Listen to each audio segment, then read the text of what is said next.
What up? It's me, Tiny Pirate Gaming, the internet's #1 grounded fangirl, and in this video I'll be showing you how to complete everything currently available in the first chapter of Grounded 2's early access. This includes all story quests, optical discs, secret weapons, milk molars, and more. Use the timestamps in the description if you're looking for something specific. Also keep in mind that this is an early access game, which means that things will probably change over time. So if you're watching this video at some point in the future, check the comments for any updates that might impact the video's accuracy. With all that out of the way, it's time to tutorialize.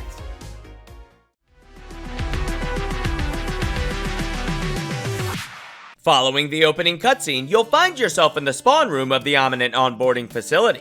This section is very straightforward and will teach you some of the game's basic mechanics. That being said, there are a few data tapes to collect that can be easily overlooked if you're not paying attention. It's also worth mentioning that if you ever need to be reminded of what to do next, you can check the top left corner of your screen for information about your next objective. When you're ready to begin, take the door out of the spawn room and turn right. Follow the hallways through a collapsing tunnel until you reach a pneumatic transit system machine.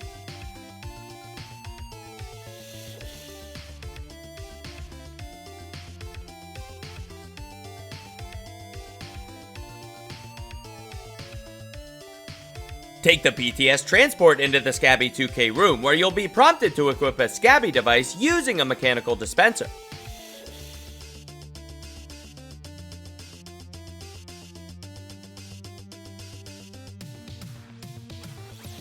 There's also a bench on the opposite side of the room where you can find your first data tape titled Sense of Dread.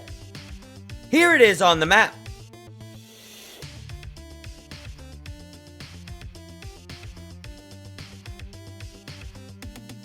Next, use the Scabby scanner to open the door in the back of the room and follow the ramped hallway until you reach a corridor lined with buttons and windows.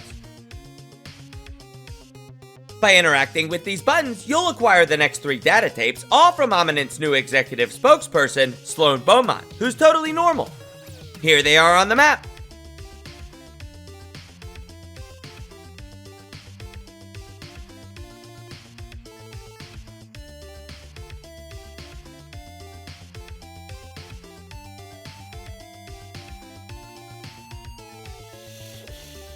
Continue making your way through this corridor until you reach a locker room where you can find the next data tape, Situation Update, resting on a bench.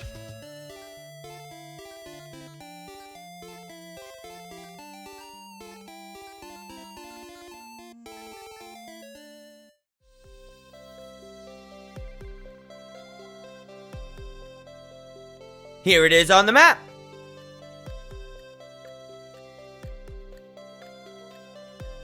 Now, make your way into a small biodome where you can collect plant fiber pebblets, sprigs, and sap. Collect as much of these resources as you can and then analyze them using the resource analyzer to unlock new recipes. Analyzing newly discovered resources is a huge part of the progression, so make sure you're analyzing everything as often as you can. Using the newly acquired recipes, craft and equip a pebblet spear.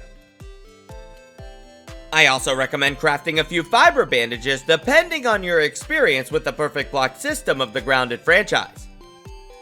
When you're ready, travel into the next room and press the button to begin the Mite Combat Challenge. For this challenge, you'll have to defeat 2 mites in mortal combat. However, considering that the mites are so easy, I recommend using this opportunity to practice your perfect blocks and upgrade your Parry Master mutation to level 3.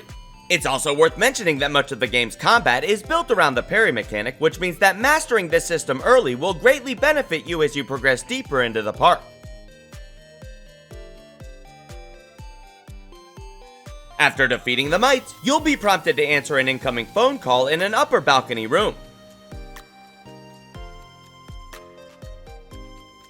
You can reach the phone using a newly opened door, but before answering it, check inside of this room on a corner desk for another data tape titled Evacuation Woes. Here it is on the map.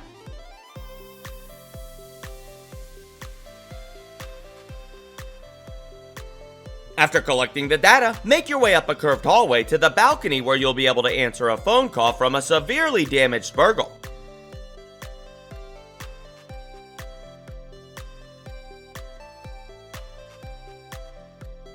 Following the phone call, you'll be prompted to exit the onboarding facility, having successfully completed the game's introductory tutorial quest and ready to start your true Brook Hollow Park adventure.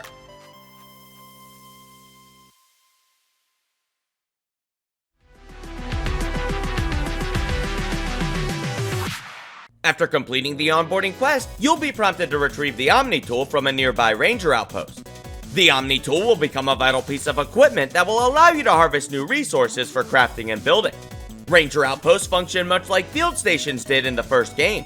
All ranger outposts have resource analyzers inside that you'll need to interact with to stop the scabby from pinging when you're close to one.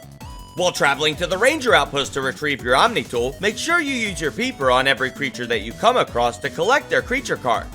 Creature cards have all sorts of useful notes about the park's fauna, such as weaknesses, resistances, and more.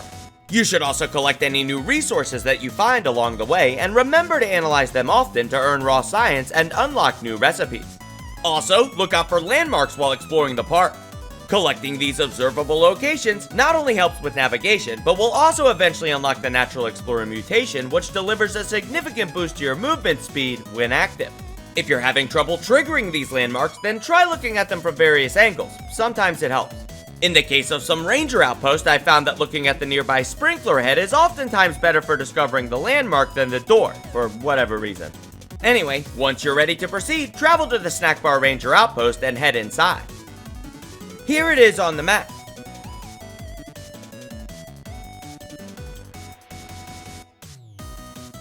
On the wall to your right, you'll find the Omni tool, which automatically comes with the Tier 1 axe installed.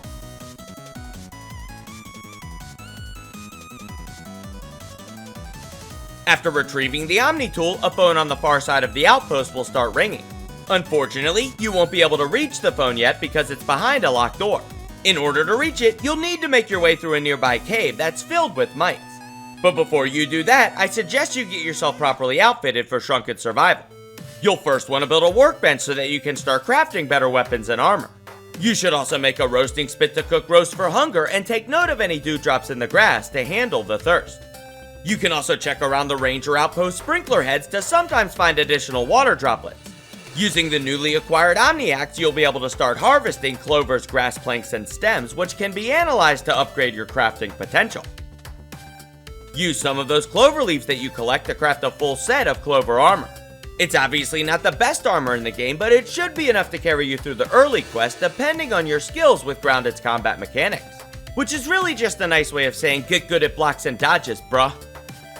I also highly recommend crafting additional bandages, at least one torch for tunnel exploration, a trail marker to help with navigation, and a lean-to reset your respawn point. Once you're all geared up, travel to the nearby tunnel that leads to the backside of the ranger outpost.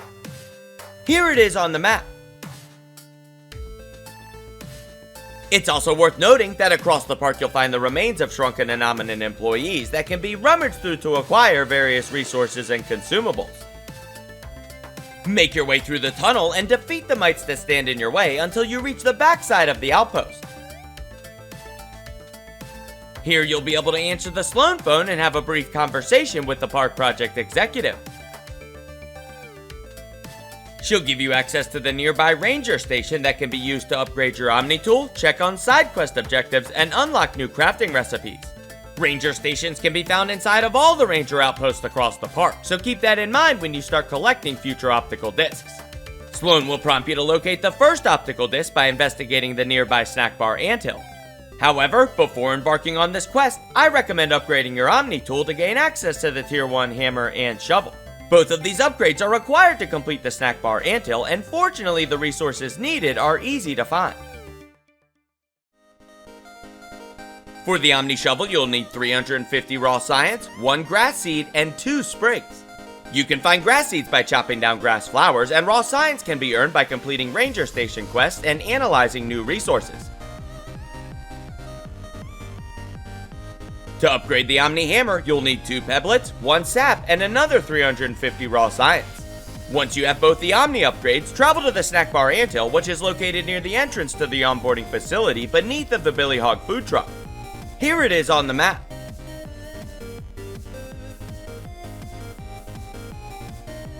Follow the tunnel inside and take a right when you reach the first intersection.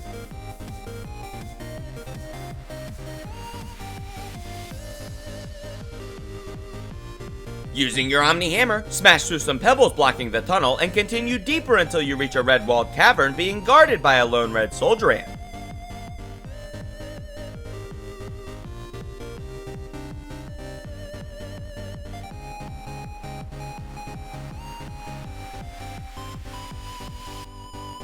Using your awesome combat skills, defeat the enemy creature and then check the Omni Skeleton to obtain 2 pieces of story data, Subterranean Subterfuge and new Omni-Tool Shovel upgrade.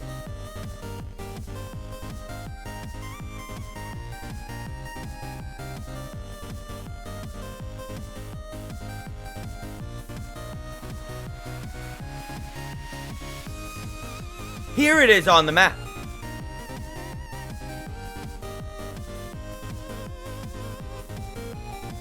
Next, using your Omni-Shovel, dig up the partially buried treasure chest beside the skeleton to obtain the Snackbar Turbo Optical Disc and the Myrmecologist token trinket.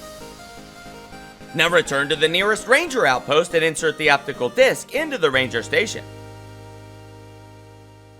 This will prompt another phone call from Sloane, who will encourage you to purchase the newly unlocked Bug Hatchery recipe from the Ranger station for 500 raw science. The hatchery is required to access the game's buggy features, which are a huge part of the progression and the next chapter of this guide. However, before advancing any further, I strongly recommend crafting a tier 2 ant club. It's significantly better than the Pebblet Spear and can be easily constructed from parts that can be found around the Snackbar Ranger outpost. You might also want to consider constructing a legitimate base, but it's not entirely really necessary. It is worth mentioning that currently you can get blueprints inside of some of the Ranger outposts, allowing you to have very unique building opportunities, which will likely be patched out in later versions of the game. If you build them now, you'll be able to carry that build all the way to 1.0 if this game is anything like the original Grounded Early Access. I call these types of builds Grounded Relics, and for some players, getting them built before Obsidian patches this glitch is almost like a metagame in itself. Anyway, once you've unlocked the Bug Hatchery, you're ready for the next step in your journey through Brook Hollow Park, taming your first buggy.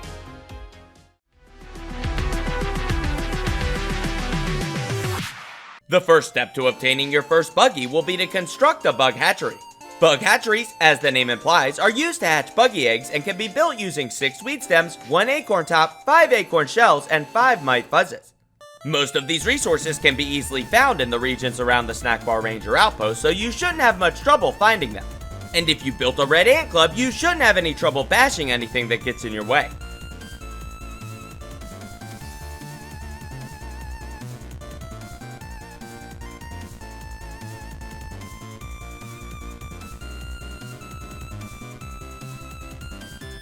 Once you've built the hatchery, you're almost ready to retrieve your first buggy egg.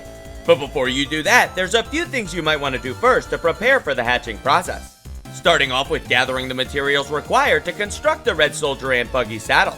The hatchery won't let you start the incubation process unless you can also build the saddle, so I suggest having the materials on standby before retrieving the egg. You might also want to build an ant nest using 6 wheat stems, 3 crude rope, 1 acorn shell, and 6 clover leaves. Ant nests allow you to store multiple buggies and can be used to rename your loyal companions.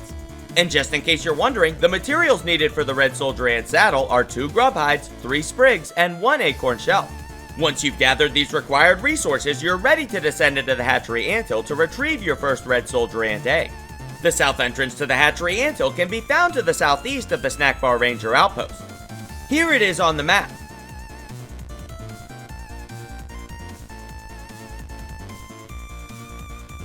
The hatchery anthill is one of the largest underground tunnel systems currently found in the park, so I suggest bringing a few torches to avoid getting lost in the dark. That being said, there is a trick to navigating it more quickly that I'll show you in this video. Make your way inside until you notice lights and wiring on the tunnel ceiling. Use these wires as your guide for now and follow them until you reach a computer terminal with a black cable running out of the bottom along the floor. This cable runs down the tunnel to your left and will be your next navigational guide into the depths of the anthill.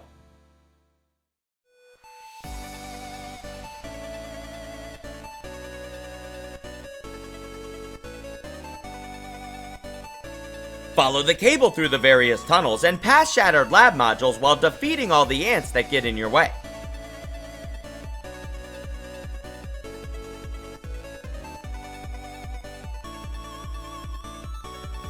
You also might find some Grambles granola bars along the way. Make sure you grab them, but don't use them to restore hunger.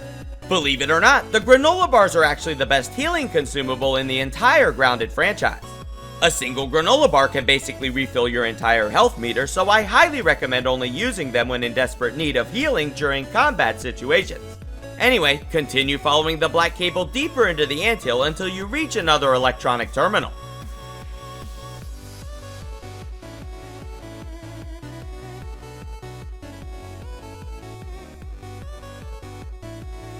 On the floor of this computerized area, you'll find a data folder titled Taming Program Update. Here it is on the map.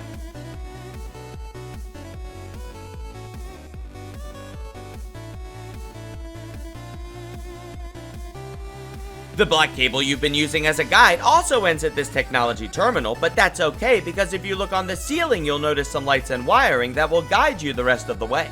After obtaining the data folder, follow the ceiling lights down the left side tunnel and remember to bash as many ants as you can along the way. This will be important later. The lights will lead you to a subterranean lab module that you can go inside of. Inside of this room, on a desk to the left, you'll find a data tape titled Egg Credit. Here it is on the map.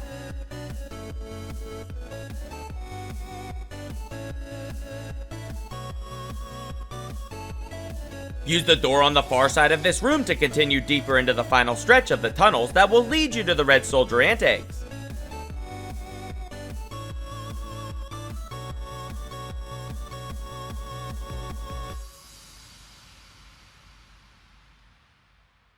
Be aware that the buggy eggs will not go into your inventory, but will instead have to be held on your shoulder like stems and planks. This means that you won't be able to use any weapons while carrying one.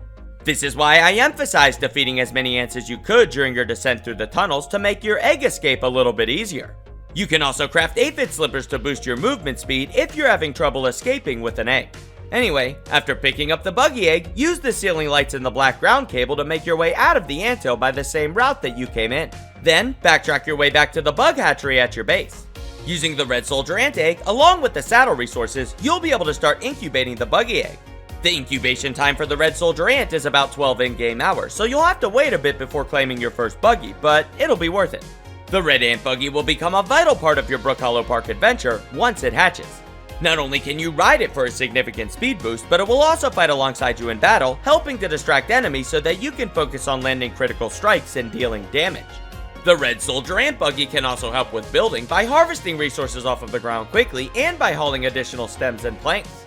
Also, using its powerful chompers, it will allow you to cut through park obstacles that prevent you from advancing through the game's story progression. One final thing worth mentioning about the buggy system is that I recommend jumping off of your buggy in most combat situations so that you can both attack at the same time to deal more damage. After acquiring your first buggy, you'll be contacted by the mysterious stranger, and also inside of the ranger outpost you'll get a phone call from Sloane. Sloane will direct you to locate additional optical discs to unlock new recipes and to investigate the stranger, which will open up options for you regarding how you want to proceed.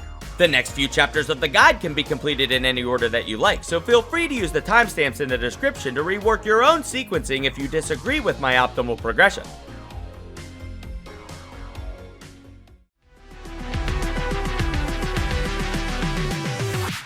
After obtaining your first buggy, you're now officially ready to start exploring Brook Hollow Park. But before you do, I strongly suggest that you upgrade your gear. This means upgrading your Omni tool to tier 2 and gathering the resources needed to craft what is arguably the best loadout currently available in the game, the Wolf Spider set. You're also going to need sizzle protection for the fire pit region, freeze protection for the ice cream cart, and a gas mask to deal with the stinky biomes and bugs. You'll need the tier 2 Omni axe to be able to harvest the resources required for the hammer and the shovel, so we'll start with that. In order to upgrade the Omni axe, you'll need 2 roach chunks, 2 blueberry leather, and 2,000 raw science. You can get roach chunks from cockroaches and cockroach nymphs, which can be found all over the park, usually in regions with trash. There's actually a few that like to hang out around the roots of the oak tree near the Snackbar, so I suggest searching there first. As for blueberry leather, you'll first need to acquire blueberry chunks, which can currently only be found in one specific region of the map. To the south of the ice cream cart are a few small blueberry bushes where you'll be able to harvest blueberry chunks. Here it is on the map.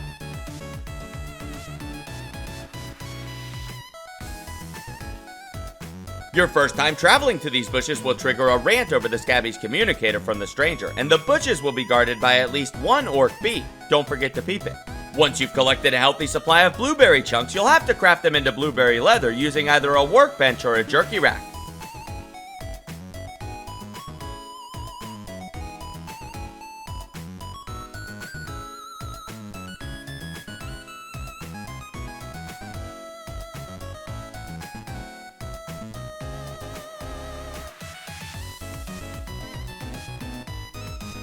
When you have all of the required resources, travel to the nearest ranger station and upgrade the Omni-Axe.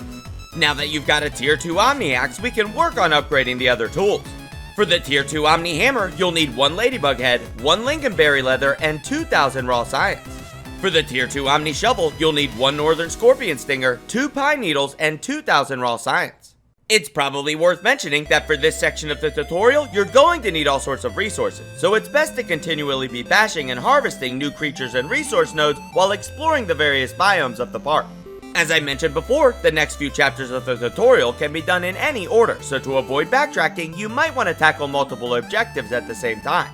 That being said, ladybug heads can be obtained from ladybugs, which free roam around the park on random routes with no set territory, so just keep an eye out for them. Northern scorpions, on the other hand, do have territorial ranges, but are common enough around the park that you shouldn't have trouble finding some. I know for a fact that one likes to hang out around the podium in the ceremony region, so if you're struggling to find one, try checking them. Here it is on the map.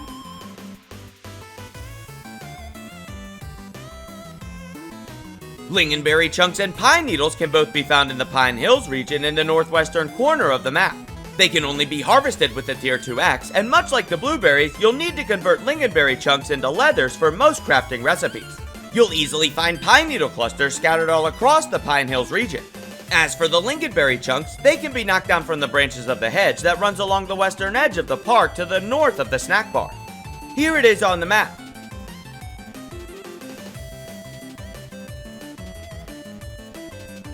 With all of these materials successfully gathered, you'll be able to upgrade your Omni tools to tier 2, which is currently the highest tier available in version 1 of the early access. With your tools upgraded, it's time to start looking at your weapons and armor. There's a lot of debate in the grounded community over which loadout is currently the best, but I'm here to settle that debate and tell you that the wolf spider set is the one you should be using, until we get something better. Let's start with what you'll need to craft this incredibly powerful rogue build. The weapon at the heart of this loadout is the Wolfsbane Fangs, a pair of twin daggers that deal heavy damage while also inflicting venom onto your opponents. In order to craft these daggers, you'll need 2 wolf spider fangs, 4 wolf spider chunks, and 2 silk ropes. Wolf spider parts obviously come from wolf spiders, which can be found scattered across the park. Here's a map showing some of their spawn points, but it's worth noting that they won't start spawning in until day 5. In order to make silk rope, you'll first need to construct a spinning wheel and use it to convert web fiber, which can be obtained by defeating spiders and breaking spider webs. As for the Wolfsbane's fangs, they have more going for them than just high damage and venom coating. They can be crafted relatively early, depending on your blocking skill checks against wolf spiders, quickly allowing you to snag a tier 3 weapon that'll carry you through the game's opening chapter. They also hit with high damage, have a fast attack animation allowing you to deal damage quickly, and as I mentioned, will inflict and stack venom onto your opponents, doing even more damage over time. They also have a charge dash attack that deals a ton of damage on ambush strikes that can give you an early advantage in most combat situations. The only real downside is that it's a two-handed weapon, which means you won't be able to use them while carrying a torch. This means that while exploring at night or inside of most tunnels, you'll need a one-handed backup weapon. However, these daggers get even more better when paired with the wolf spider armor set. To craft the wolf hood, you'll need 2 wolf spider fangs, 3 spider venoms, and 2 blueberry leathers. For the wolf spaulders, you'll need 3 wolf spider chunks, 4 silk ropes, and 4 blueberry leathers. And the wolf leggings require 4 wolf spider chunks, 3 silk ropes, and 2 blueberry leathers.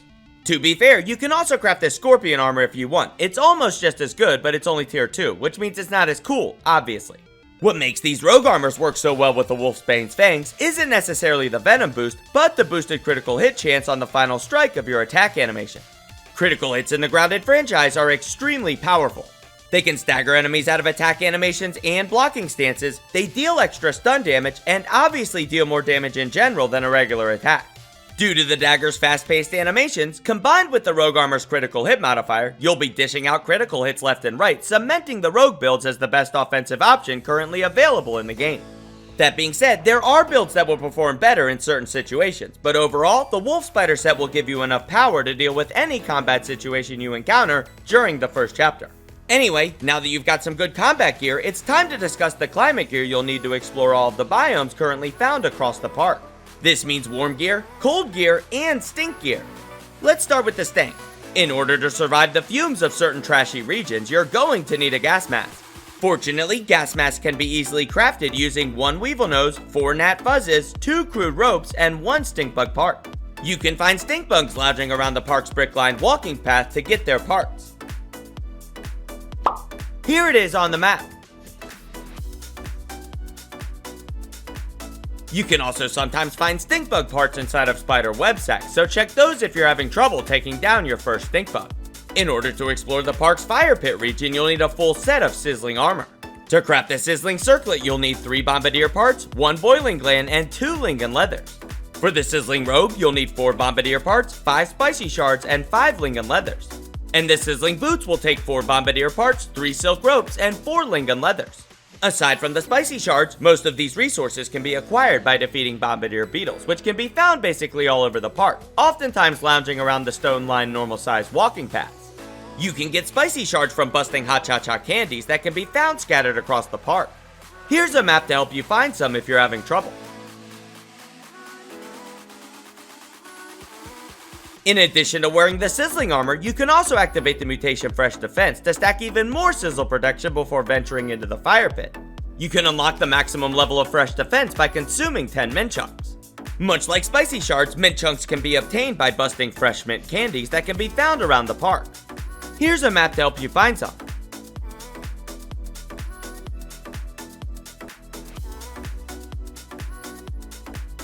I also suggest you eat 10 spicy shards to unlock the other half of Fresh Defense, Spicy Safety, which can be activated for additional freeze resistance. Just as you'll need sizzle resistance to explore the fire pit, you'll need a full set of fuzzy armor to keep from freezing too much while exploring the ice cream cart. The fuzzy hat can be built using 3 bee fuzz, 2 gnat fuzz, 2 lingen leathers, and 2 silk ropes. For the fuzzy parka, you'll need 3 bee fuzz, 3 milkweed tufts, 4 lingen leathers, and 3 silk ropes. And in order to craft the fuzzy mucklucks, you'll need 3 bee fuzz, 2 bug rubber, 3 lingen leathers, and 2 silk ropes. Wearing this armor, along with the mutation Spicy Safety, you'll be able to adventure into the ice cream cart without having to worry too much about the cold. Bee parts and milkweed tufts, in my experience, will be the toughest resources to find. Fortunately, I've included this map to help you with the bees. And this map to help you with the milkweed pods.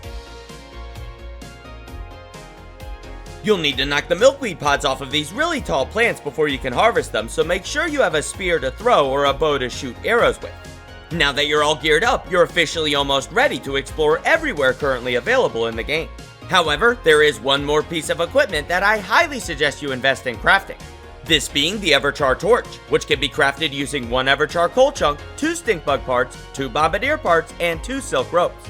Unlike the regular torches, which deplete in durability way too fast if you ask me, the Everchar Torch will last much longer and shine significantly brighter, making night and tunnel exploration a bit less tedious and terrifying.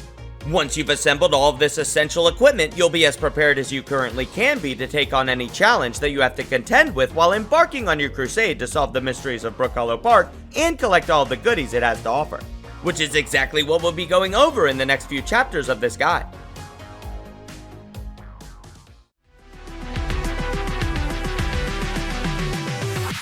Next, we're going to cover the locations of optical discs A, B, and C.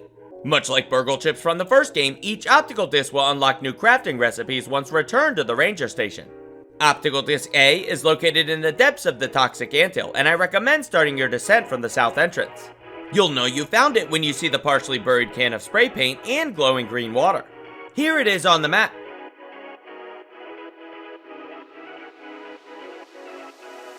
The anthill is filled with aggressive ants and a whole bunch of cockroaches. There's also a lot of toxic water that will cause toxicity if you walk into it, so watch your step. The trick to navigating to the bottom of this anthill is to follow the spray paint cans as you go. If you find yourself in a red-walled cavern with a bunch of bones, then it means you made a wrong turn somewhere. Start off by following the tunnel into the anthill and take a left at the first crossroads.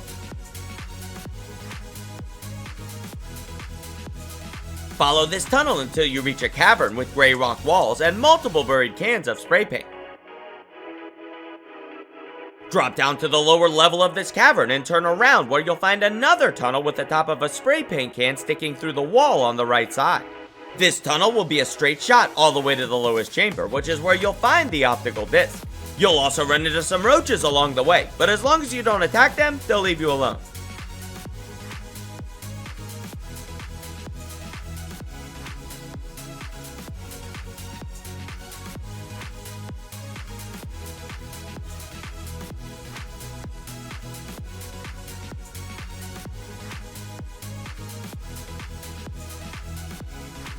The same can't be said for the Cockroach Queen in the bottom chamber, who acts as a mini-boss for the Anthill and will attack you on sight.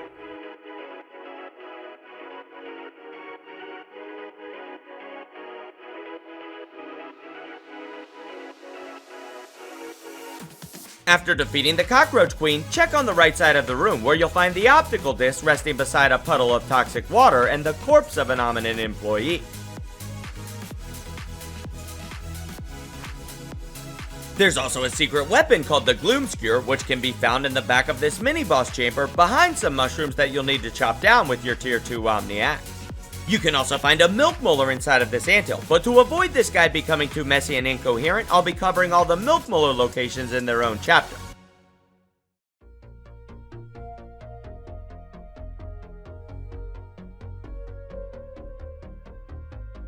After obtaining Optical Disc A, return to the nearest Ranger outpost and insert the disc into the Ranger station, which will unlock recipes for fortified bases, ladders, teeny terracotta decorations, and a set of Buggy-themed pictures for the acorn frame signs.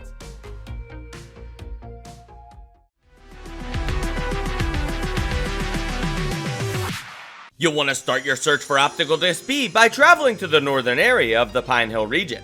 Look for an upside-down rocket ship candy container as your guide to locating the northern entrance to the Spider Den Anthill. Here it is on the map. Follow the tunnel leading into the anthill down and hug the right-hand wall until it leads you into a small cave where you'll find the optical disc resting beside the corpse of another ominous employee.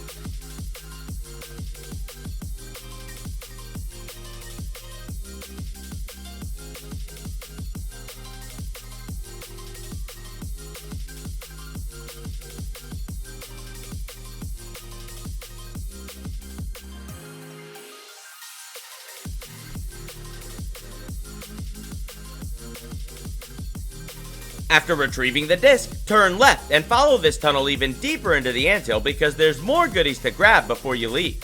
Follow the tunnel down until it opens up into a cavern with marble and quartzite suspended between cave formations.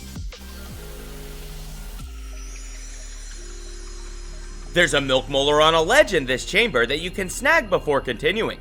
Climb the ledges on the far side of this chamber and use the ant buggy to chomp through some dead roots. This tunnel will lead into the Memorial Crate, a landmark that's filled with lore related to the history of Omni practical technologies.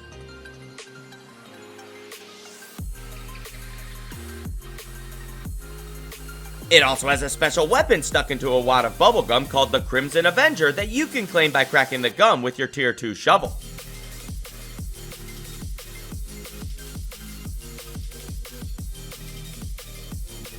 Next, take the other hole out of the crate and continue following the gray walled tunnels through the anthill.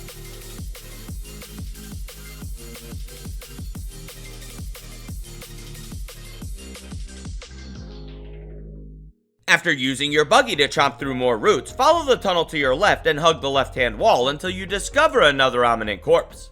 Rummaging through the ex-employee will reveal the eco-exploitation token trinket for you to add to your collection. This trinket allows you to haul more stems and planks, but since we have the ant buggy for that now, I rarely use it. Anyway, after obtaining this trinket, you'll have officially cleared the Spider Den Anthill for now. Backtrack your way out of the anthill and make your way south to the nearest Ranger outpost. There's actually 2 Ranger outposts to be discovered along the northwest edge of the park. One of them is the Pine Hill Ranger outpost, which can be found to the northwest of the picnic table. Here it is on the map.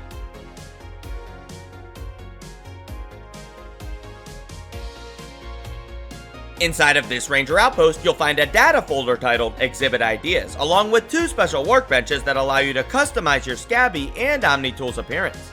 Further to the south is the Trash Bags Ranger Outpost, which is located off of the northeast corner of the Snackbar. Here it is on the map.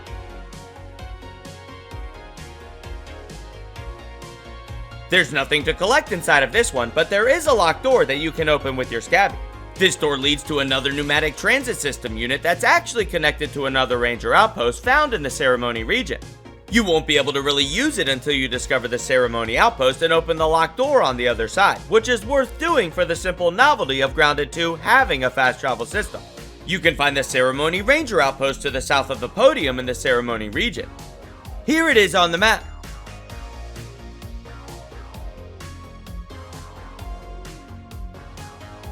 After returning Optical Disc B to the Ranger Station inside of any of these outposts, you'll unlock the recipe for the brittle plating to upgrade your armors, some cooking recipes, the basketball themed builds, curved bases, and more signage. As a Hoops main, you know I gotta get the basketball stuff. I just hope that it actually works right when we get to the next update.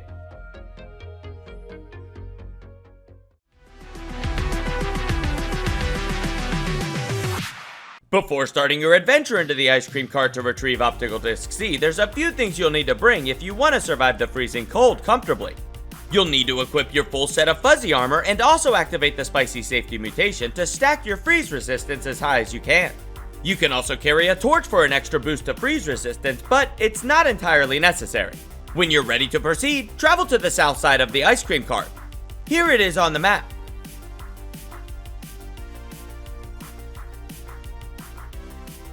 Start off by making your way inside through the entrance tunnel until you reach the large main chamber.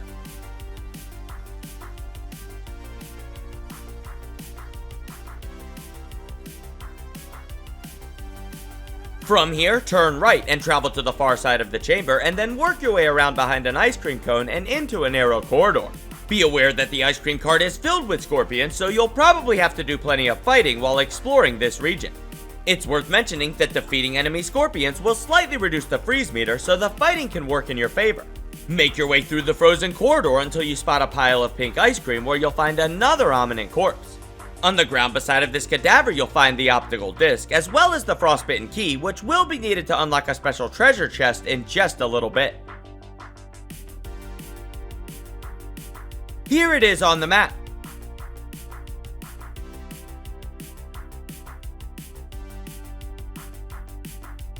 After obtaining the disc and the Frostbitten Key, make your way back across the ice cream cart to the opposite side where you can climb up a pile of ice to reach an elevated ledge.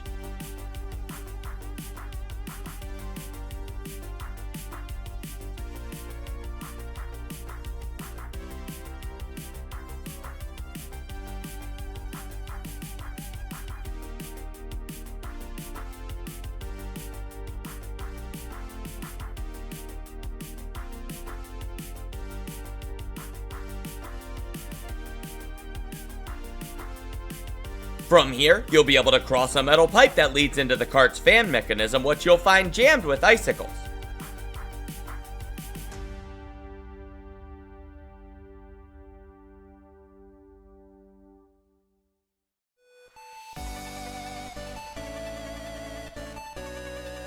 Using your Tier 2 hammer, destroy the icicles, which will cause the fan to rotate and open access to an ice tunnel beneath.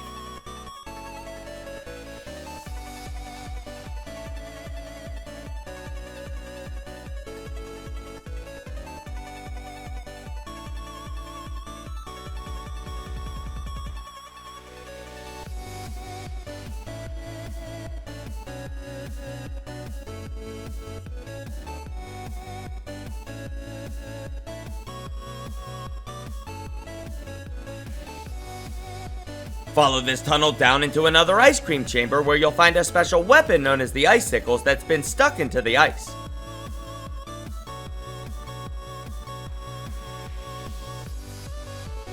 Here it is on the map.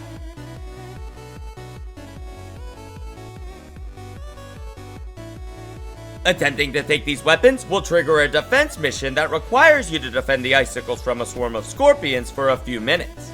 An important thing to know before starting the battle is that oftentimes the scorpions will stagger their attack waves and spawn sequencing, so instead of waiting for them to arrive, go on the offensive and attack them where they spawn.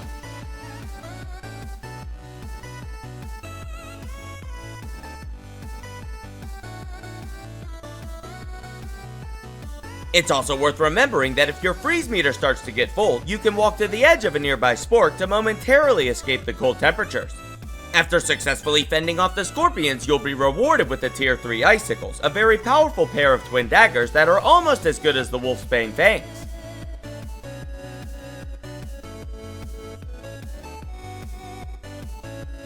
You can also search under a nearby banana peel to dig up a special treasure chest that you'll be able to open with the frostbitten key. Here it is on the map.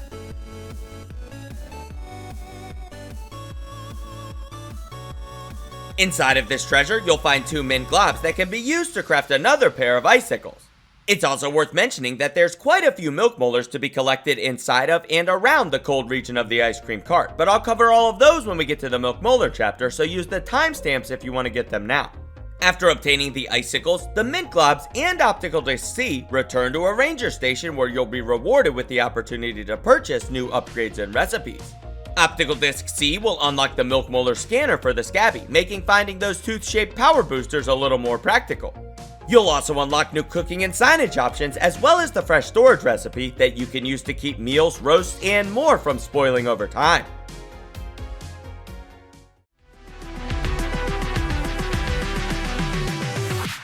Now it's time to get back to the main questline by retrieving the stolen Turbo Optical Disc. You can do this by riding out to a small cave underneath of the Snackbar's porch that's blocked by dead roots. Here it is on the map.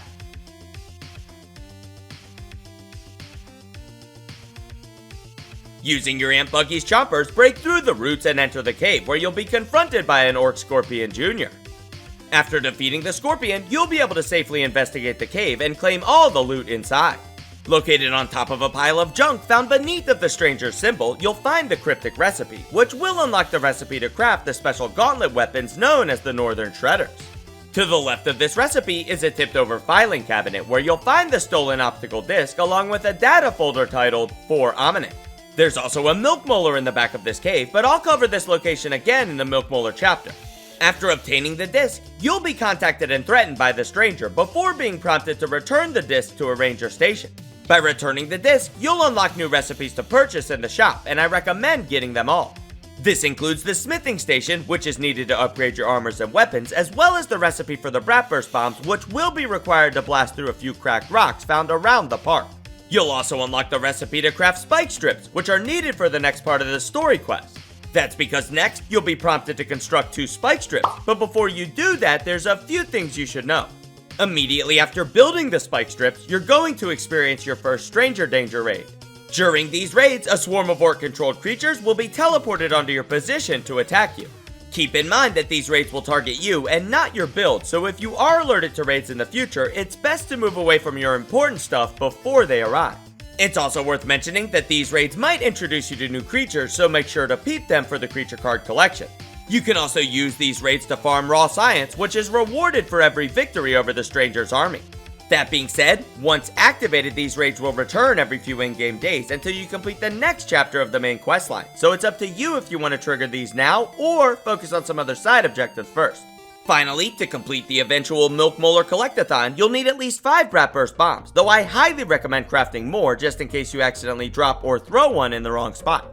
Anyway, once you're prepared, build the spike strips and get ready to survive your first stranger danger raid. After completing the raid, you'll be contacted by Sloane via the phone inside of the ranger outpost. Sloane reveals that the stranger is using orc transmitters to organize the raids, and you'll be sent on a new mission to hack and disable them. You'll also be given access to the Scabby 2K's resource surveyor that can be used to locate materials and creatures from the map tab of the menu.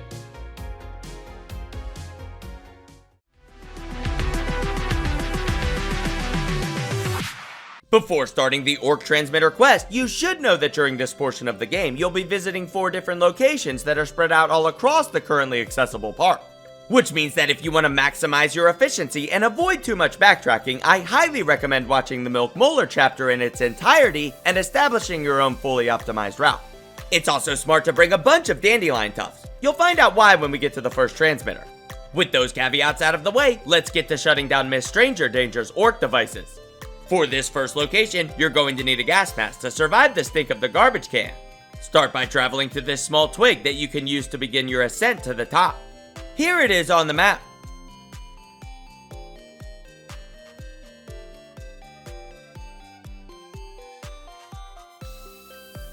Cross the twig and enter the gap between the trash can and the metal grate that surrounds it.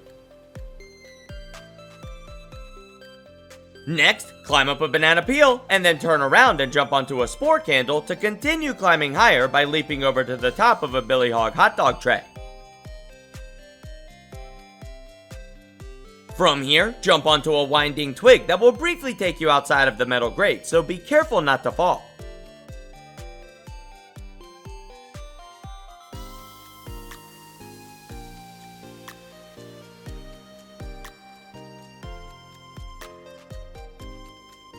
Follow the twig even higher until it takes you back inside of the metal grates of the trash bin.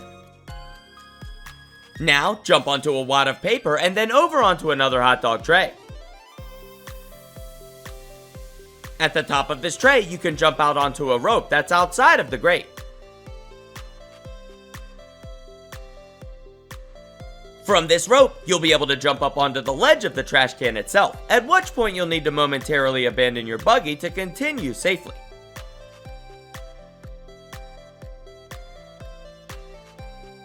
Follow the ledge around under a battery, and then climb up to the top of a trash can using a spore candle and a jump.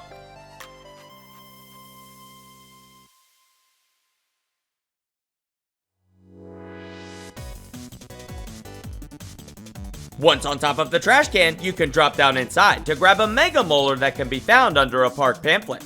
But your main objective is the orc transmitter that can be found on top of a nearby hot dog tray being guarded by an orc stink bug. Here it is on the map.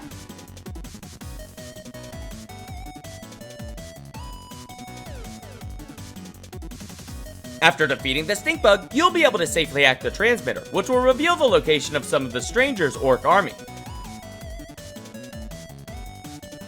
In order to complete the mission, you'll need to defeat these enemy orcs.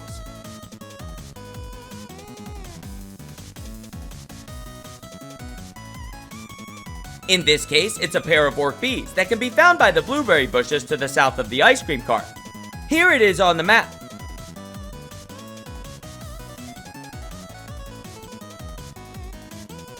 The next orc transmitter that the game will direct you to will be the one on top of the picnic table. You'll want to start your ascent up the picnic table from the red and white checkered tablecloth. Here it is on the map.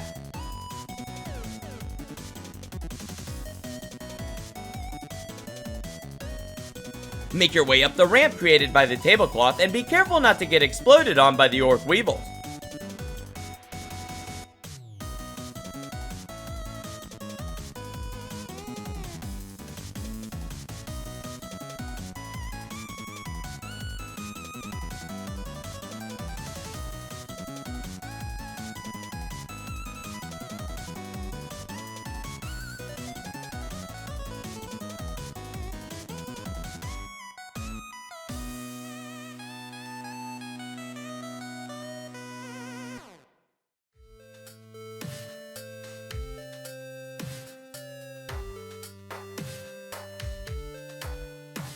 When you reach a purple flower near a plastic knife, turn left and make your way onto the bench before looping around and traveling into the tunnel beneath of it.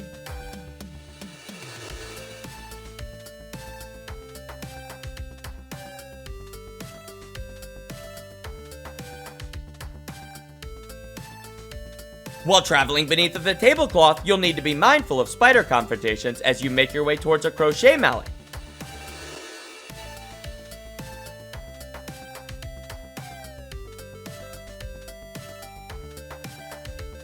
Using the handle of the crochet mallet, travel across to the other bench at the picnic table before turning left and crossing the bench until you reach a cooler that can be entered through the drain.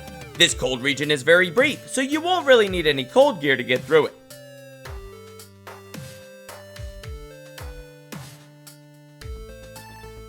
It's also worth mentioning that there's a normal-sized briefcase with a molar inside, and another molar can be found inside of the molar bottle that's inside of the cooler.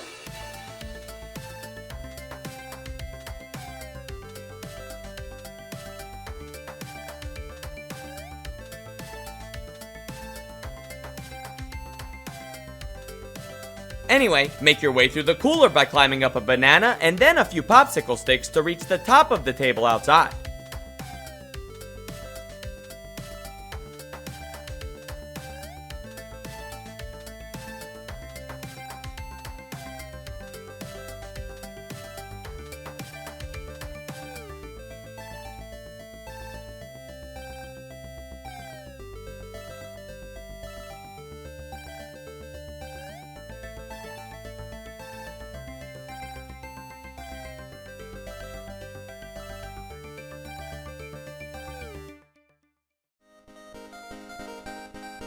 From here, you'll need to make your way to the top of the tablecloth's folds, where you'll find the orc transmitter being guarded by a pair of orc ladybugs and at least one orc weevil.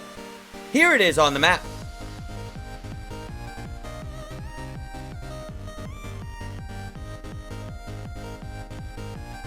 There's also a Mega Molar under the tablecloth inside of a spider den, but see the Milk Molar chapter for more information if you can't find it yourself. After deactivating this orc transmitter, you'll be directed to attack another unit of orc soldiers that are located close to the Pine Hill Ranger Outpost. You'll also find 2 Milk Molars here, so don't forget to grab them. After deactivating these 2 orc transmitters, you'll be directed to investigate the network center, which is basically the final main quest mission of Grounded 2's opening chapter. But to actually 100% the current version of the game, there's 2 additional orc transmitters you'll need to shut down. One of these extra orc transmitters can be found atop the Flingman disc that's lodged in the top of the Lingonberry hedge found in the southern corner of the Pine Hill region. In order to reach it, you'll need to start at the entrance to the Underhedge zone. Here it is on the map.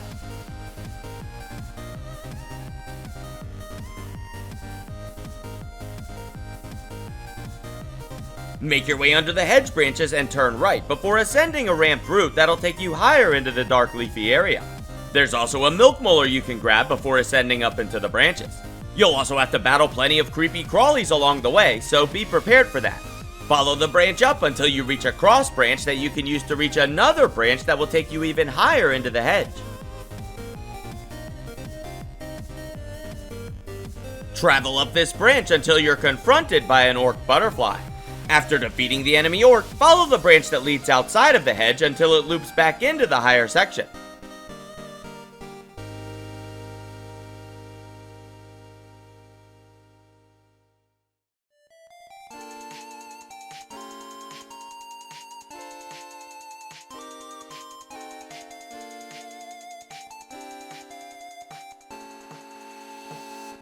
When you reach the fork in the branch, turn left and follow this branch until it leads you to another slanted branch that you can use to get even higher.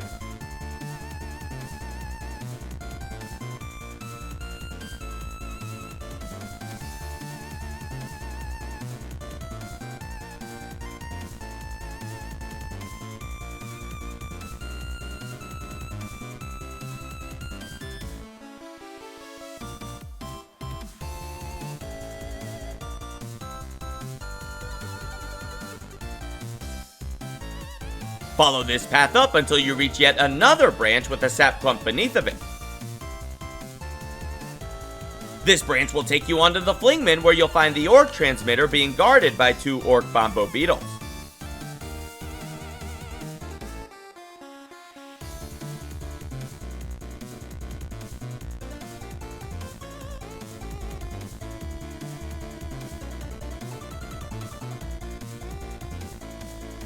Here it is on the map.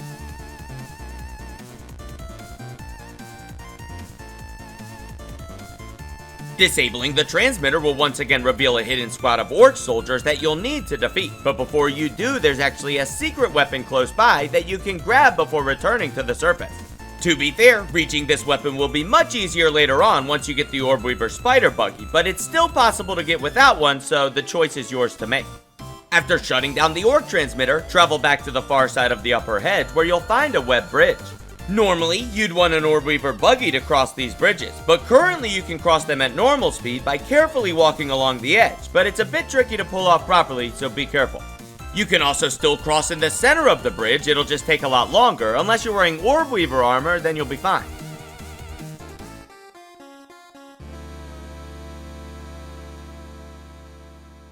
After crossing, turn left and make your way into the Dark Hedge zone. The Bushwhacker can be found inside a treasure chest on a leaf that can actually be spotted from the entrance to the Dark Hedge zone. It's also worth noting that this branch that you're standing on is the only way in or out of the Dark Hedge zone, so if you fall, you'll have to climb your way all the way back up here to get out again, so be careful. Anyway, in order to reach the treasure chest, you'll need to ascend the branches and web bridges until getting high enough to reach it.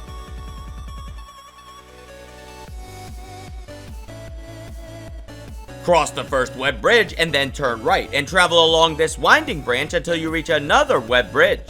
You'll also have to bash some spiders along the way, but that's to be expected by this point, right?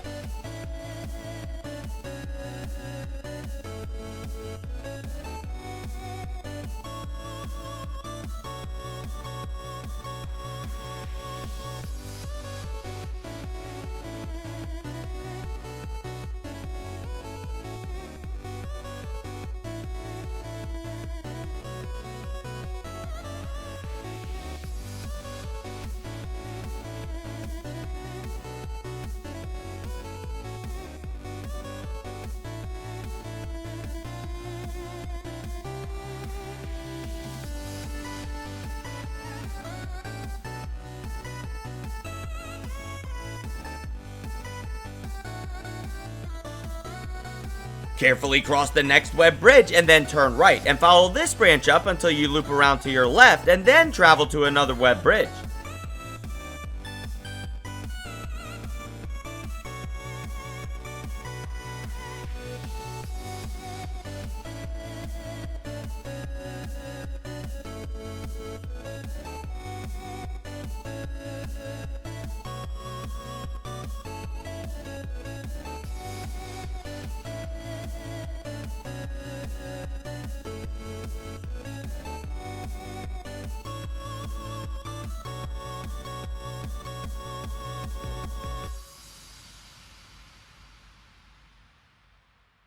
Cross this web bridge when you come to it, and then make your way over to the leaf that has the treasure on it by following the branch or dropping down from above. The choice is yours to make.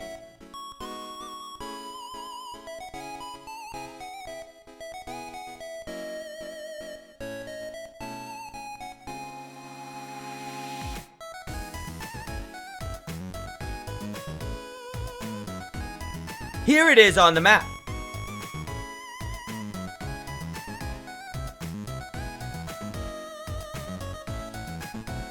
The Bushwhacker deals extra damage on the first strike, making it great for initiating a fight. But considering that it's only a tier 2, it's more or less just something to add to the collection.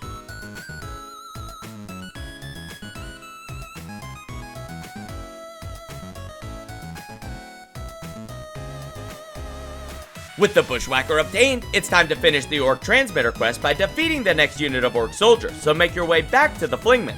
The Orc soldiers can be found in a cave beneath of the normal sized backpack between the picnic table and the fire pit.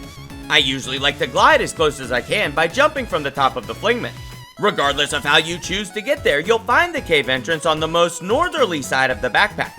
Here it is on the map.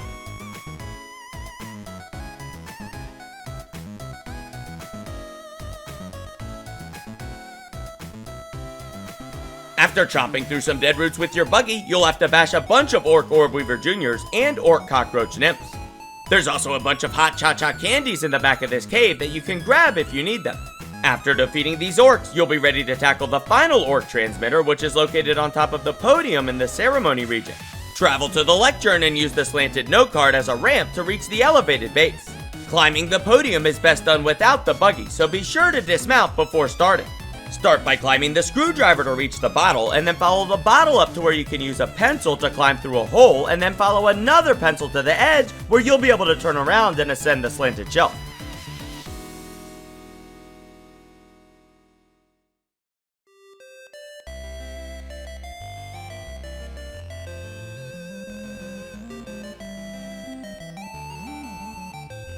It's also worth mentioning that there's a Mega Molar inside of a styrofoam cup on the slanted shelf that you can snag on your way up.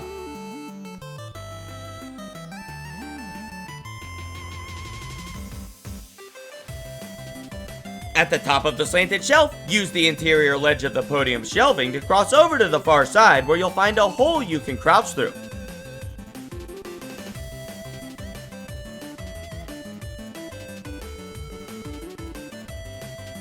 Use the ledge of the podium's trim, along with some rusty nails, to climb even higher while being careful not to fall.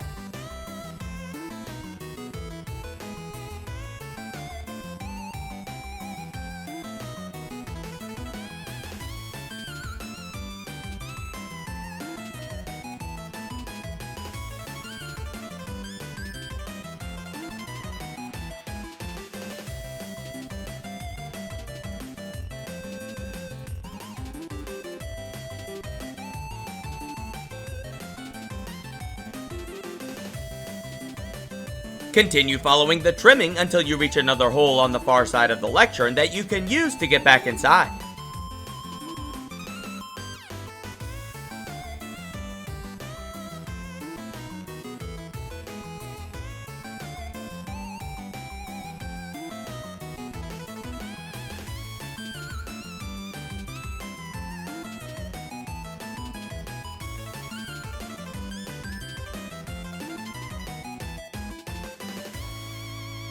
Make your way out from under the clutter and then use a candy box, a plastic knife, and a microphone to climb up to the top of the lectern.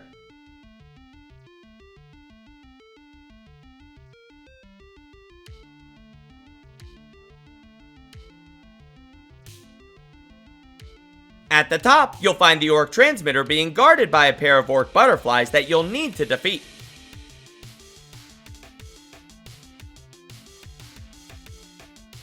Here it is on the map.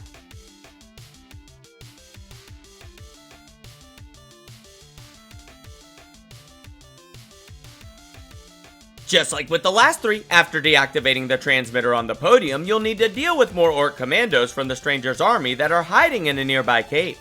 If you have a dandelion tuft, you'll actually be able to basically float directly to the cave entrance. Here it is on the map.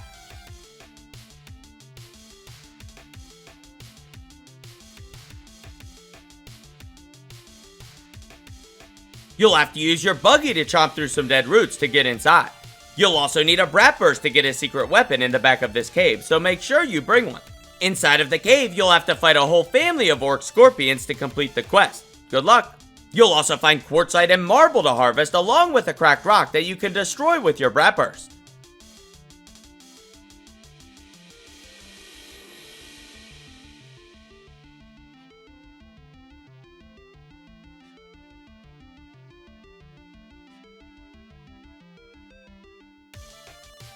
After destroying the rock, you can find a special shield known as the Scarlet Aegis by searching inside of a treasure chest. This shield will heal your buggy every time you perfect block, so it goes in the collection box along with the others. The final thing left to do to complete the Orc Army questline is to shut down the only mixer currently found in the park, that being the Grass Games mixer. The mixer unit can be found beneath of the skateboard in the Grass Games region. Here it is on the map.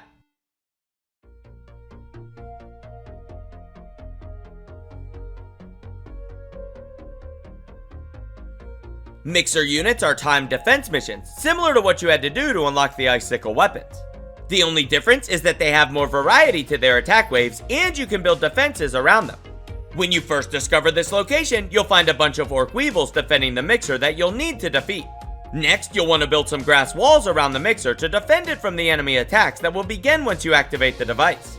I usually like to build multiple layers of walls to add extra defense in a style that I call the multi-layered, multi-tiered get out of my face net defensive system, but you can call it whatever you want. It's also worth mentioning that completing the mixer will stop the stranger danger raids from happening. So if you want to farm the raids for raw science and orc transmitters, don't do this yet. That being said, once you're ready to proceed, activate the mixer and prepare to fight. During the battle, you'll have to defeat waves of orc enemies, including ants, larvas, weevils, ladybugs, spiders, scorpions, and even a praying mantis, so you better be ready to bring the heat. After defeating the enemy waves, you'll be rewarded with raw science as well as the safety and security of no more raids. With the Orc Army questline complete, you're almost ready to take down the final challenge of Grounded 2's opening chapter. But there's still a few more things to do, like collect the final data folder, access the Rose Garden statue region, and collect the Molars.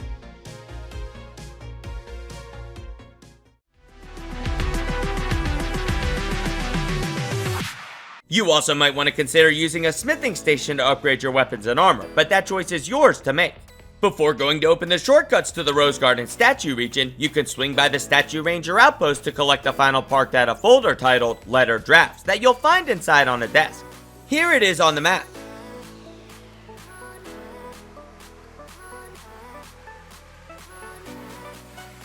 You'll also have to battle some orc mosquitoes that are guarding the place, so don't forget to peep them. After collecting the data folder, travel north to a pipe tunnel entrance that leads into an underground area. Here it is on the map.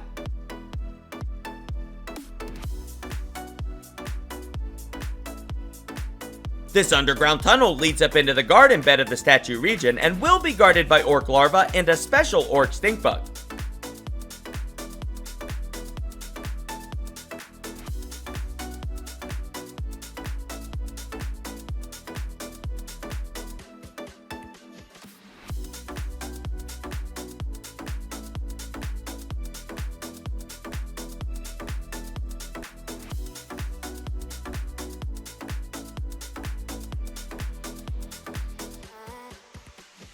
After traveling through the tunnel and defeating the stink bug, you'll need to use your buggy to chomp through some dead roots to advance into a giant stone maze.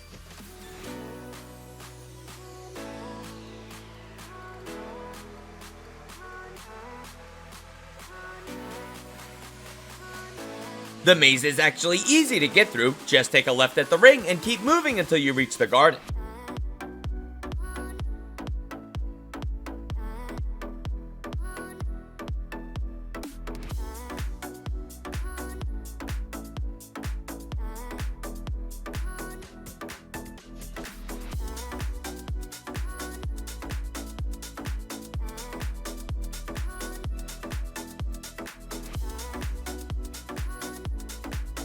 You'll also have to fight through a gauntlet of orc creatures, so watch out.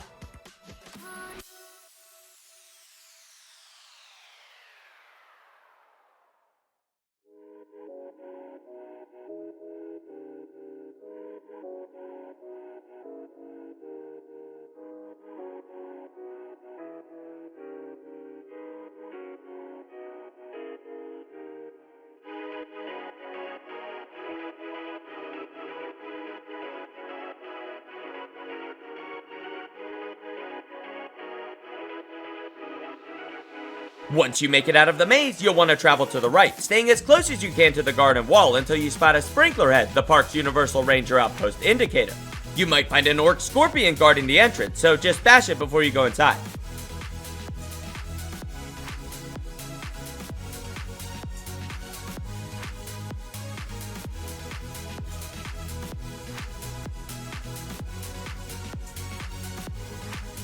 Here it is on the map.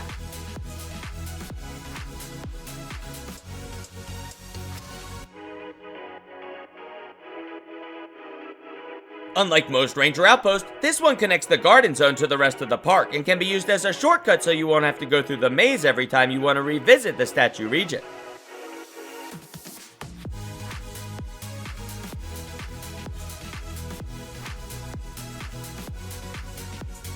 In order to open the shortcut, you'll need to travel down into the Omni-Shovel outpost to open a locked door with your scabby.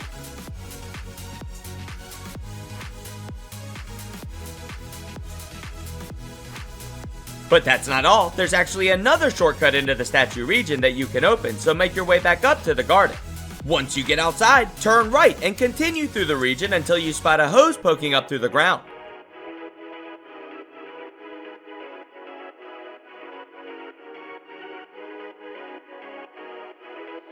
Follow this hose to an access shaft that you'll see sticking up from the ground. Here it is on the map.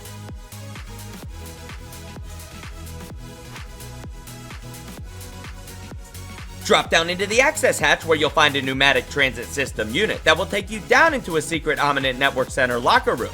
There's also a crap biscuit load of the game's best healing items in here, Gramble's granola bars, so stock up.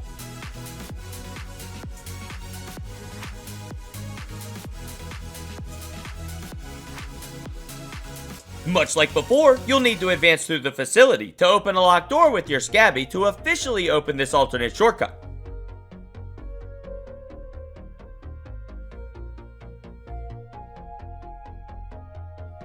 There's also a Molar in here that you can grab, and if you return to the garden and travel all the way to the south corner, you can find a gap in the hedge that'll lead to the areas behind the statue.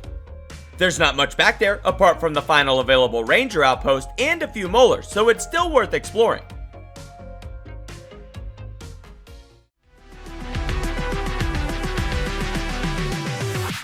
But with the final region of the park accessible, it's time to begin the Great Molar Hunt of Grounded 2, Chapter 1. In this chapter of the guide, we'll be covering where to find all of the milk molars and mega molars currently available in the park. There's currently 50 molars in total, which will be enough to boost all available stats, leaving you one left over as a tease for more. I've divided this section down by region to make it easier for you to follow. Check the timestamps in the description for more details. We'll start with the entrance region, where you can find 4 milk molars and 2 mega molars. Starting in the south corner between the oak tree and the hedge, if you search among the roots, you'll locate a cave that your buggy can chomp into. Here it is on the map.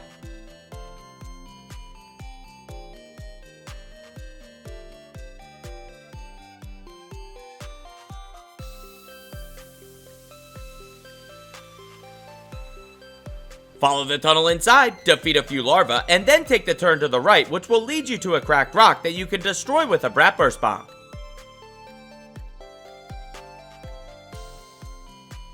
After destroying the rock, you'll find the milk molar behind it.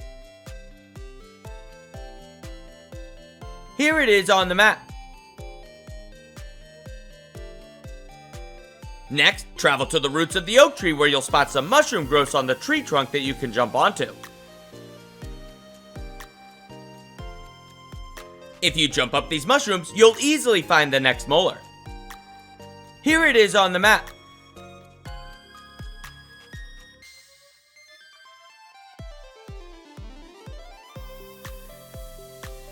For this next molar, you'll need your gas mask because we have to ascend the trash can. Start by traveling to this twig that you can use to get inside of the metal grating. Here it is on the map.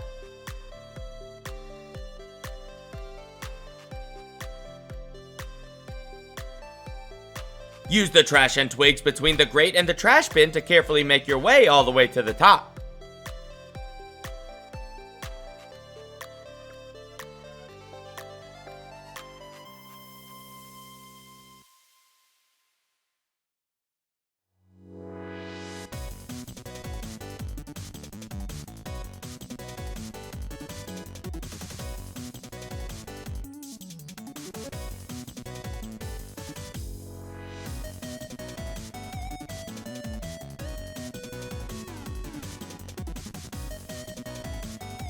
You'll need to drop down inside of the trash can and check beneath of a park pamphlet to find the Mega Molar.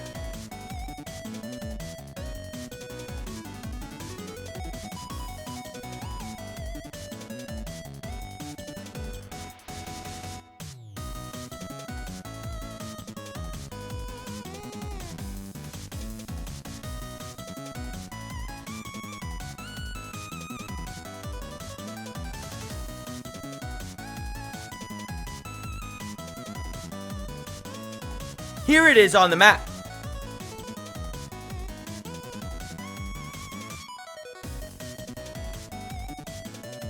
For the next molar, you'll need to check around the base of the trash can where you can find it inside of a styrofoam cup.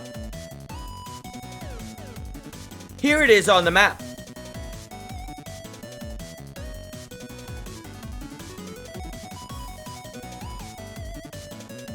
If you check around the roots of the oak tree between the tree trunk and the trash can, you can find the next molar out in the open beside a pair of acorns. Here it is on the map.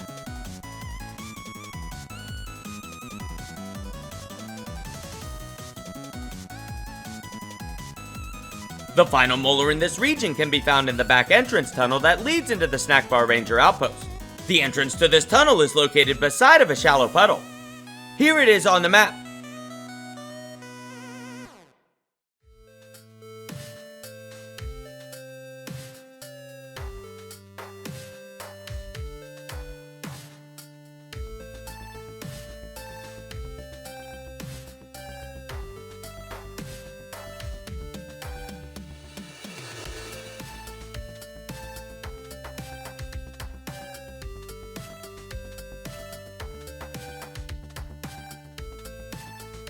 Travel inside and use your buggy to chomp through some dead roots where you'll find the Mega Molar.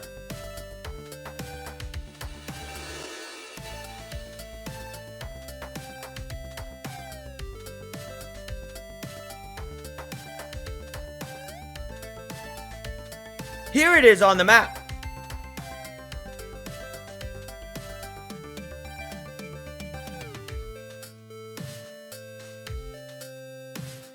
Next, we'll be covering the Snackbar region, which is very small and only has 2 milk molars and 1 Mega Molar. In order to find the Mega Molar, you'll need to travel back around to the small area behind the snack bar. In this small crevice, you'll find the Mega Molar resting atop some wooden planks. Here it is on the map.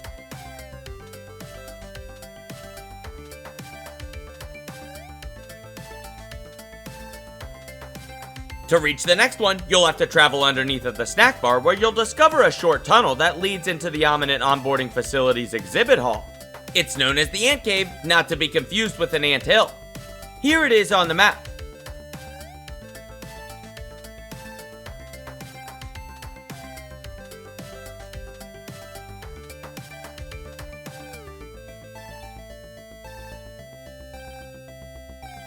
Travel down into this short tunnel to claim the Molar from beside of a giant coin. Here it is on the map.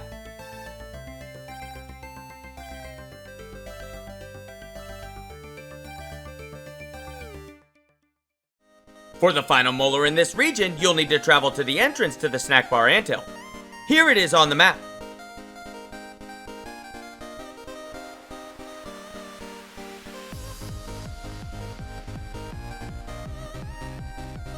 Travel down into the Anthill and continue going straight at the tunnel intersection.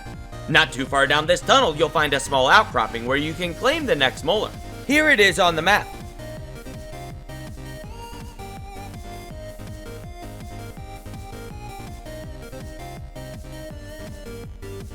Now we'll be covering the Snackbar front region where you'll find 4 milk molars and 3 mega molars. The first of these molars can be easily found inside of a styrofoam cup being guarded by spiders. Here it is on the map.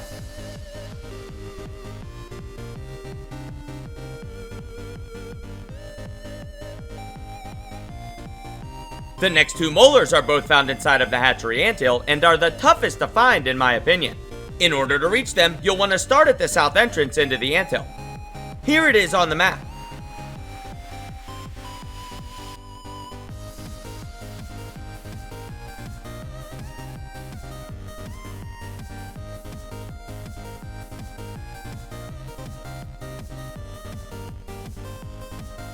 Travel down into the tunnels following the lights on the ceiling until they lead to a technical terminal.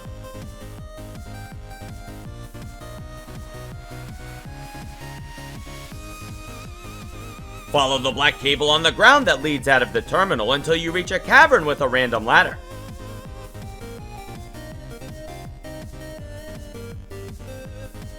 To your right, you'll find some dead roots that you need to chomp through with your buggy.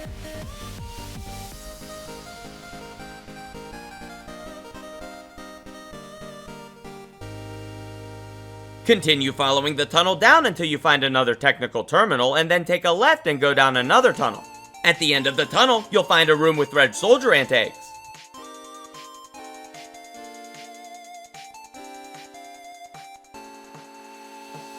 Climb up some ledges in the back of this room and chop through some more dead roots that are blocking your path.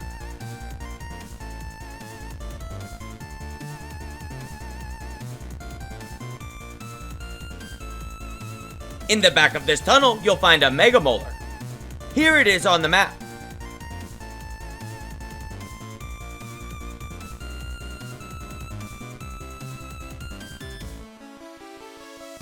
After snagging this molar, backtrack your way all the way back to the chamber with the random ladder. Once you get back to the random ladder room, return to following the black ground cable deeper into the anthill until it leads you to another technical terminal.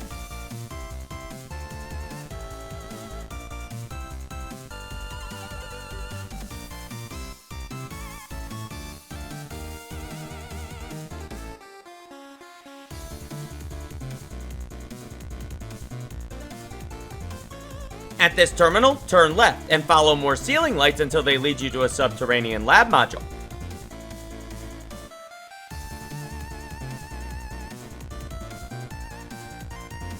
From here, turn right and follow this tunnel down until the walls become a gray color. On the left-hand side of this wall, you'll find some dead roots to chomp through with your buggy.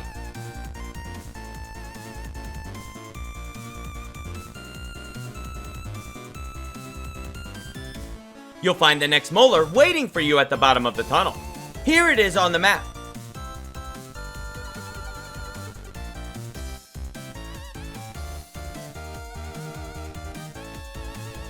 Now, backtrack your way out of the anthill to continue the molar hunt. The next molar can be found beneath of the KLBB11 news camera on a ledge in a spider den. In order to reach the den, you'll need to crawl in from the top of the back side.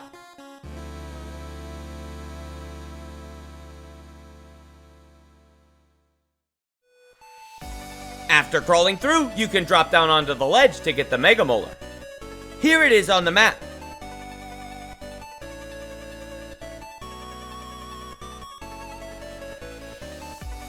The next molar in this region can be found inside of the cave beneath of the Snackbar's porch. This is the same cave where you found the stolen Turbo Optical disc. You'll find the molar in the back of this short tunnel if you haven't already gotten it. Here it is on the map.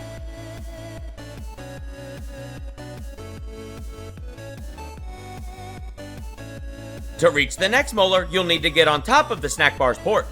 The easiest way to do this is to use a spork found on the northwest corner as a ramp. Once you get on top, you'll need to travel all the way to the southeast corner of the porch where you'll find the molar resting out in the open. Here it is on the map.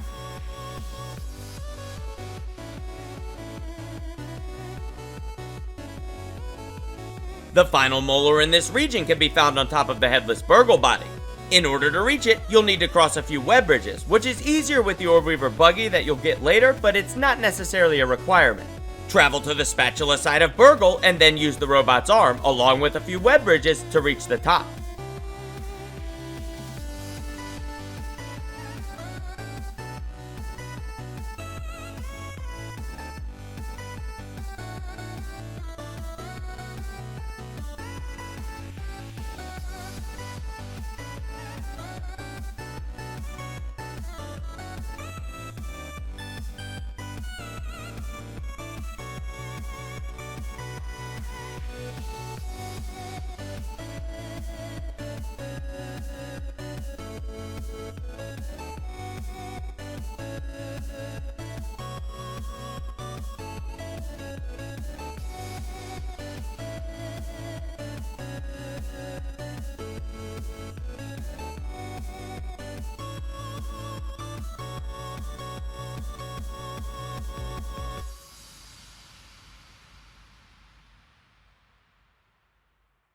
You'll find the molar in the middle of the robot's body, being guarded by a pair of mosquitoes.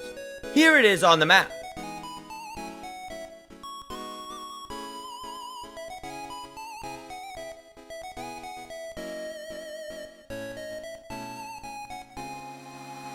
Next, we'll be covering the picnic table region, where you can find 4 milk molars and 3 mega molars. For this first molar, you'll need to travel to the north side of the trash bags near the snack bar, where you'll find a cracked rock that you can destroy with a brat burst. Here it is on the map.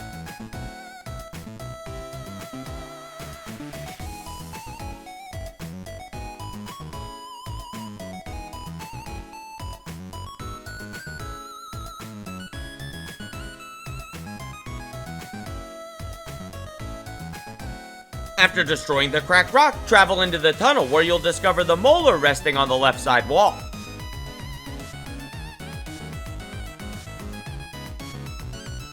Here it is on the map.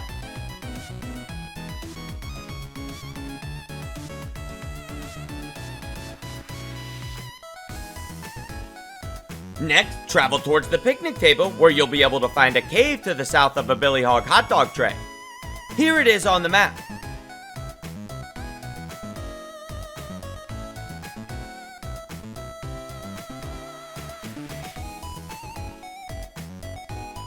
Travel down this short tunnel where you'll find the molar in the back, being guarded by a few larvae. Here it is on the map.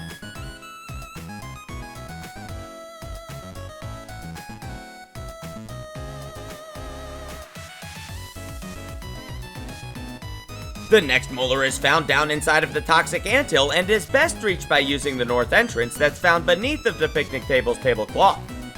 Here it is on the map.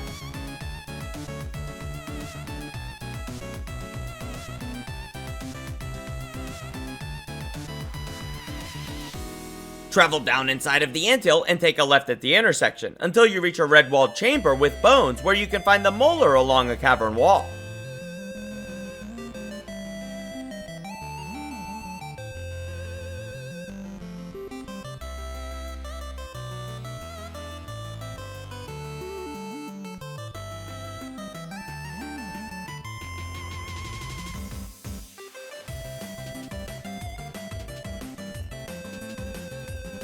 Here it is on the map.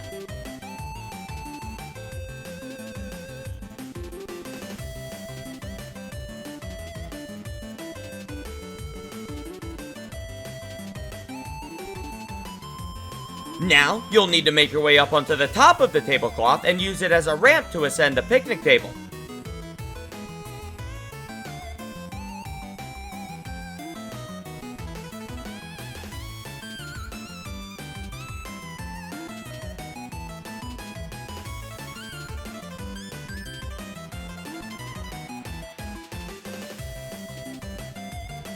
When you reach the first bench, travel under the tablecloth again and use a crochet mallet on the far side as a bridge to reach the other bench.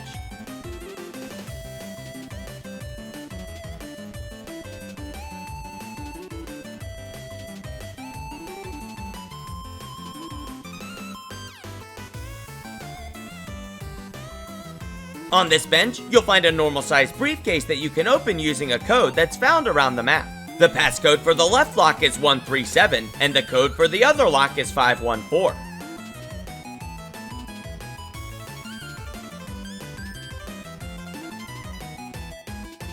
Inside of an ice caps container, found inside of the briefcase, you'll discover the next molar. Here it is on the map.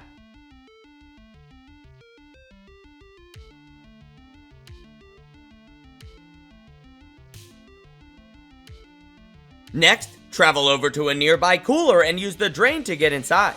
Travel across the frozen ice and then turn back around to enter the molar bottle where you'll find another molar among the frozen terrain. Here it is on the map.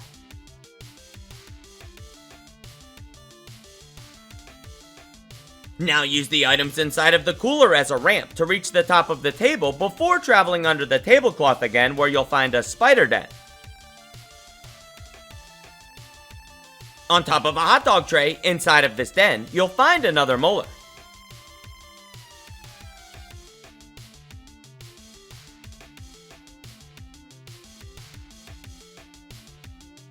Here it is on the map.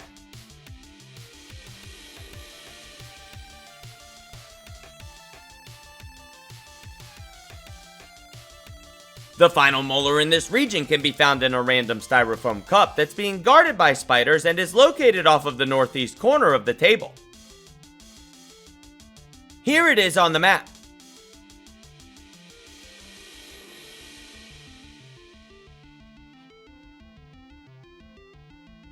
Now, we'll cover the Pine Hills region, where you can find 4 milk molars and 1 mega molar.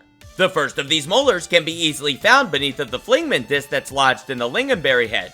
The molar can be found on the ground level nestled between some roots. Here it is on the map.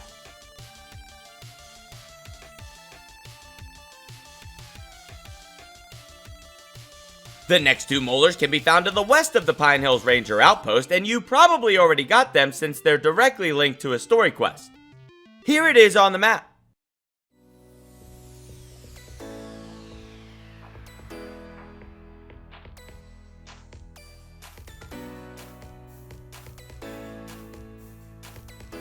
For the next molar, you'll need to travel back behind the large pine tree where you'll find a green bird cage on the ground.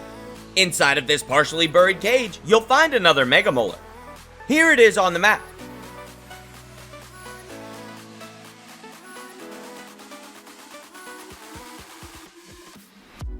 For the final molar in this region, you'll need to travel to the north entrance of the Spider Den Anthill. Here it is on the map.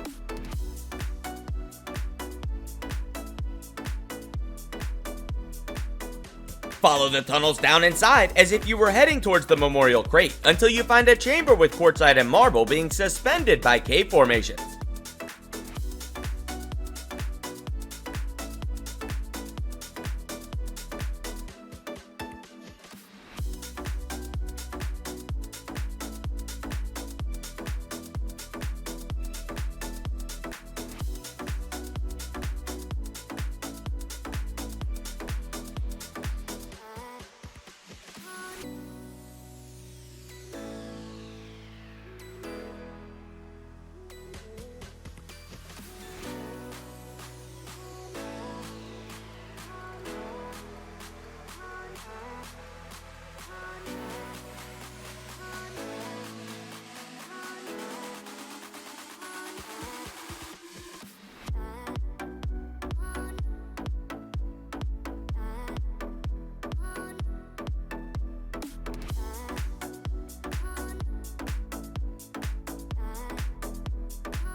Inside of this chamber, on an elevated ledge, is where you'll find the molar.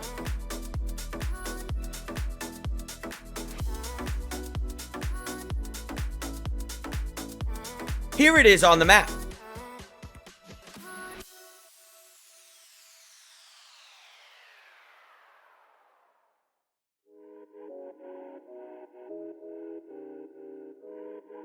You'll need to bring your sizzle resist gear for these next molars because they're all located in the fire pit region.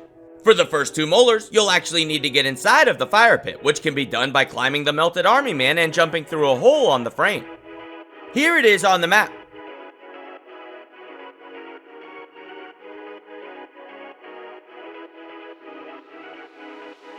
One of the molars can be found in the bottom of the pit inside of the hand of a yoke girth action figure.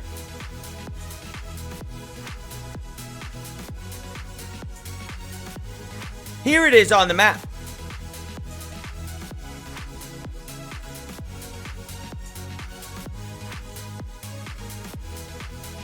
There's also a special magic staff called the Heat Wave that can be found in the very bottom of the fire pit beneath of the yoke girth action figure head. You'll need to break some charcoal chunks with your tier 2 Omni hammer in order to get it, but it's worth snagging for the sake of the Stranger Danger collection. Here it is on the map.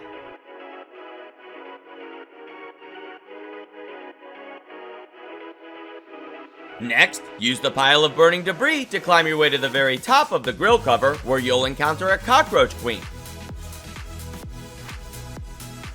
After defeating the cockroach queen, you'll find the Mega Molar on a burnt plate beside of a hot dog. Here it is on the map.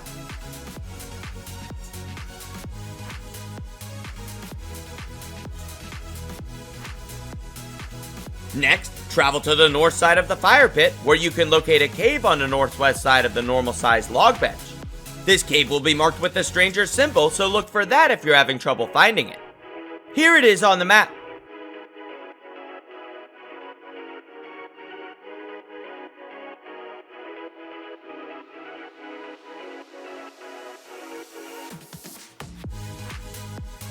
In the back of this cave, behind a buried box of hot cha-chas, you'll find a cracked rock that can be destroyed with a Bratburst bomb.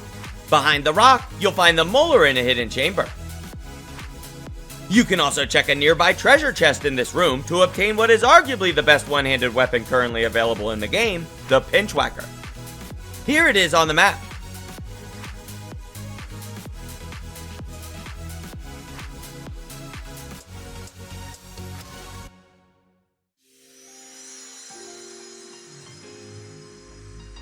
The final molar in this region of the park can be found out in the open, wedged between 2 logs. Here it is on the map.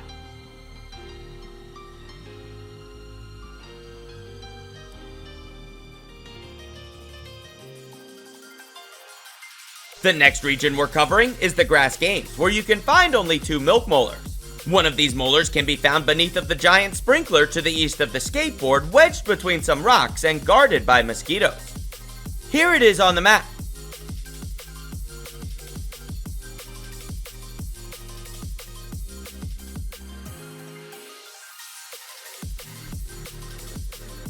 The next molar is located in a short tunnel that runs beneath of the bricks in the park statue path. Here it is on the map.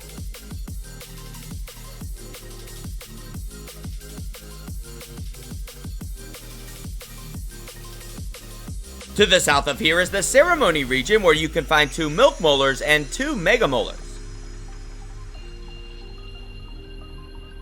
For the first molar, you'll need to travel to the podium and use the screwdriver, bottle, and a pencil to climb up to the slanted shelf.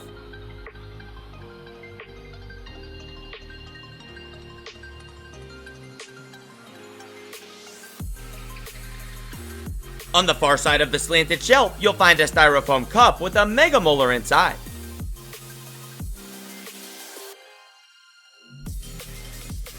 Here it is on the map.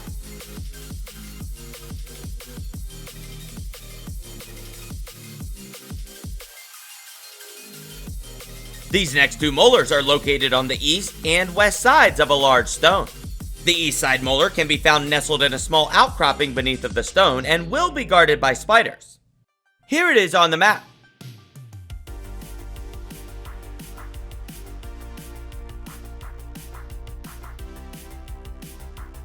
On the west side of the stone, you'll find the next molar on a small ledge. Here it is on the map.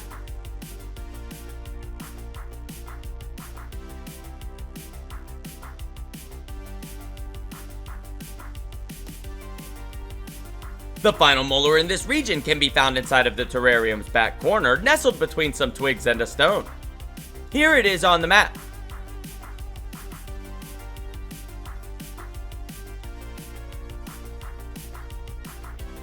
Next, we'll cover the ice cream cart region, where you can find 3 milk molars and 4 mega molars. It's also worth mentioning that you'll need your fuzzy armor to explore the ice cream cart's cold zones. There's a milk molar on the north side of the pine tree's trunk, hidden behind a pine cone and guarded by scorpions. Here it is on the map.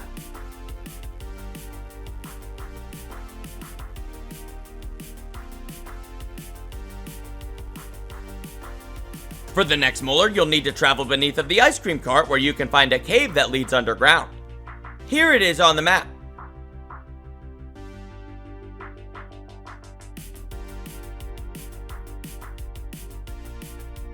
Not far into this cave, you'll find the milk molar along the left side wall. Here it is on the map.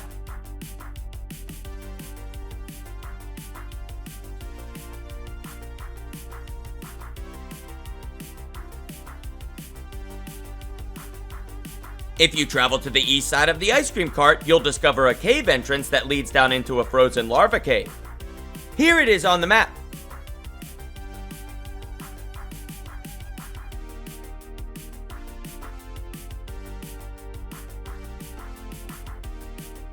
Inside of this cave among the ice, you'll find another milk molar. Here it is on the map.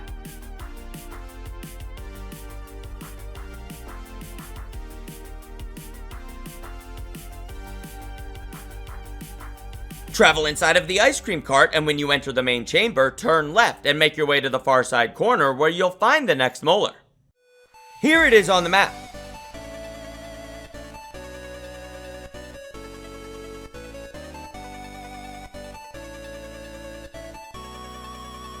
Inside of the ice cream cart's main chamber, climb up the pile of spilled ice cream and use the frozen pipe to cross over and enter the fan mechanism.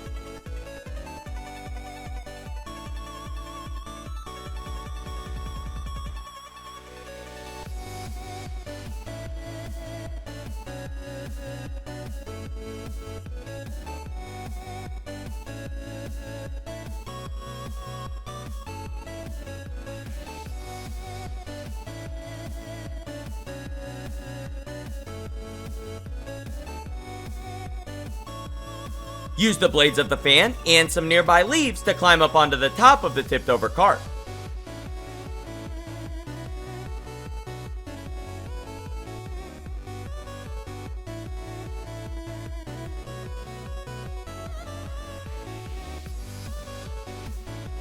You'll find the Mega Molar in the center of the normal sized wheel, which can be reached by using the spokes. Here it is on the map.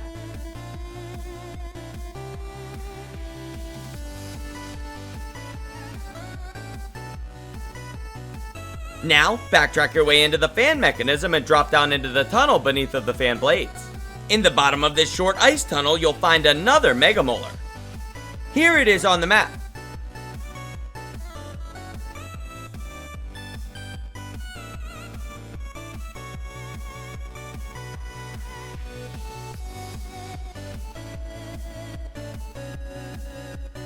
For the final molar in this region, you'll need to travel to the base of a lamppost along the edge of the accessible park. Here it is on the map.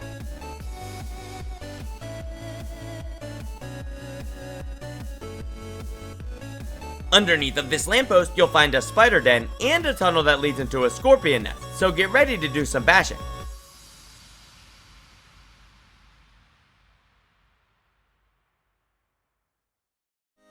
In the very back of this infested tunnel, you'll find a Mega Molar. Here it is on the map.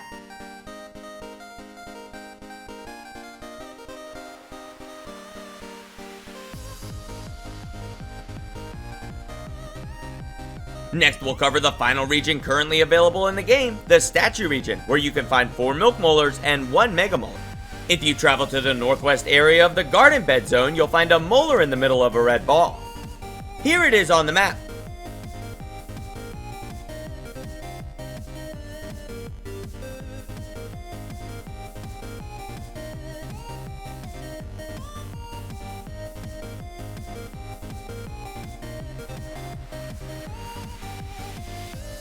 For the next molar, you'll need to drop down into the shortcut access tunnel in the center of the garden bed and use the pneumatic transit system unit found there to enter the network center locker room. Make your way down a ramped corridor until you find a broken window that leads into an underground chamber where you'll find a Mega Molar.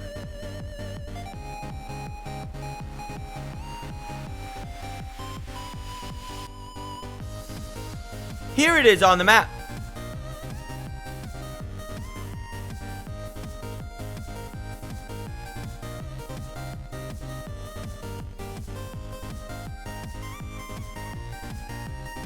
To reach the next two molars, you'll need to use a gap in the hedge to reach the backside of the statue. Here it is on the map.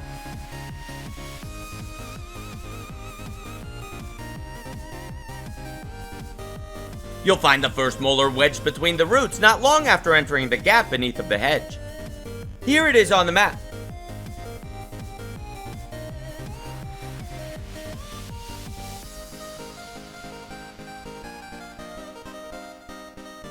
Use the gap under the hedge to make your way around to the secluded zone behind the statue.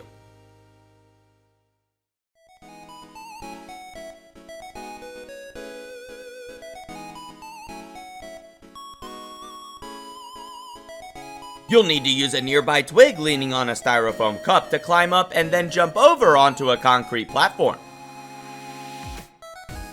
Once on top of this platform, you can find the molar resting beside a row of normal-sized lights. Here it is on the map.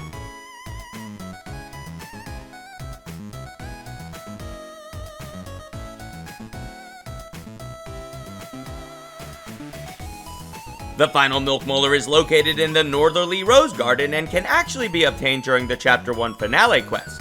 In order to reach it, you'll want to start by entering the hedge from the central area of the flower bed.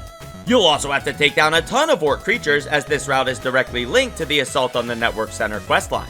Start by defeating an orc scorpion and then using your buggy to chomp through some dead roots before adventuring into the branches of the statue's hedge. Here it is on the map. Make your way through the hedge branches, traveling north until you reach an ominous outpost.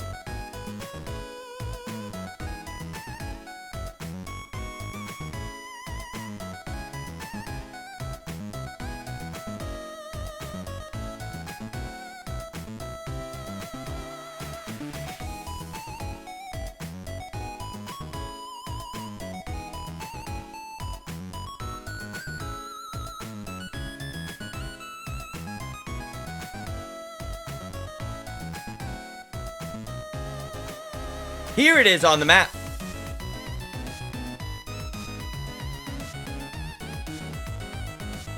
Inside of this outpost, you'll find a data folder titled Sign-In Sheet on top of a reception desk that you can snag.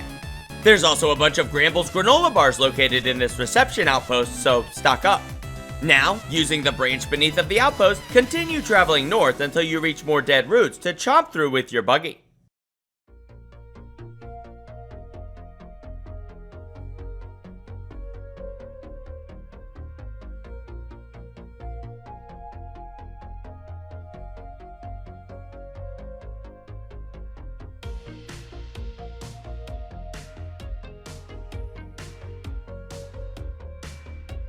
Follow the branch until it loops back into the hedge, and then continue along the branches until you exit out into the northern rose garden area.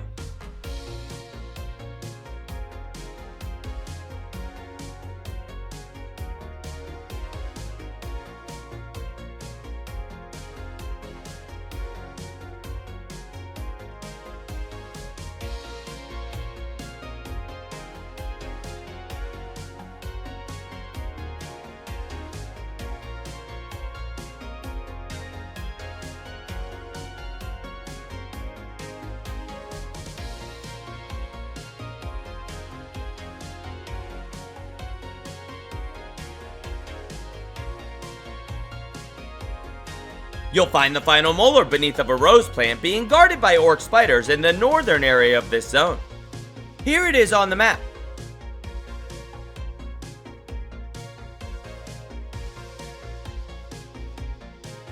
After obtaining this molar, you'll officially have collected all of the milk molars currently available in the Grounded 2 Early Access. As I already mentioned, this will be enough to max out your current stats, so you'll be ready for the toughest challenge of the game so far, the Siege of the Network Center inside of the Burgle statue.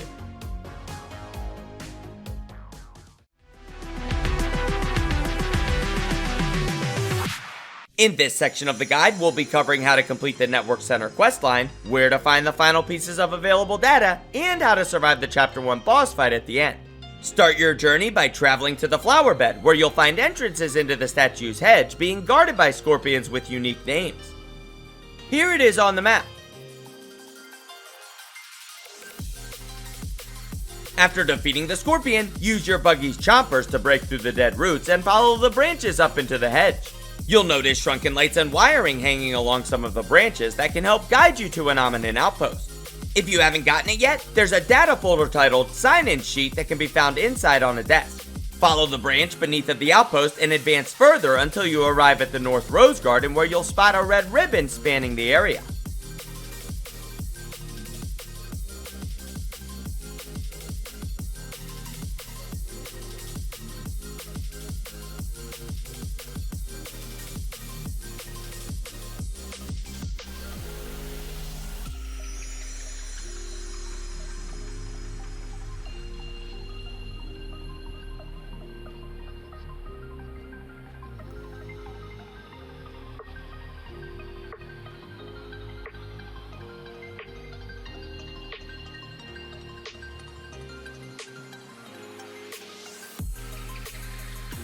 The ribbon will be guarded by a special orc mantis named Lieutenant Blade that you can defeat with your awesome skills.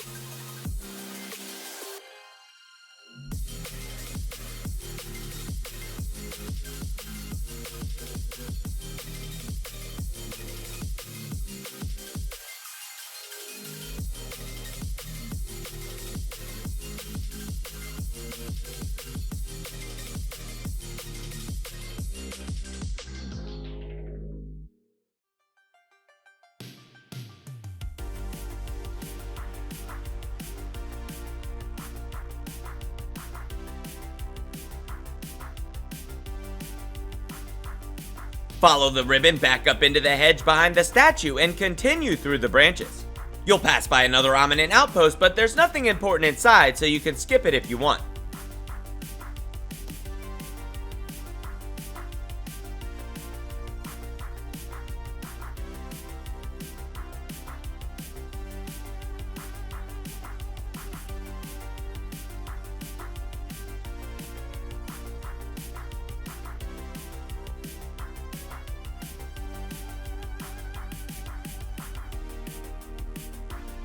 Follow the branch through the hedge, defeating the orc spider along the way until you reach a twig that you can climb to get up onto the base of the statue's pedestal.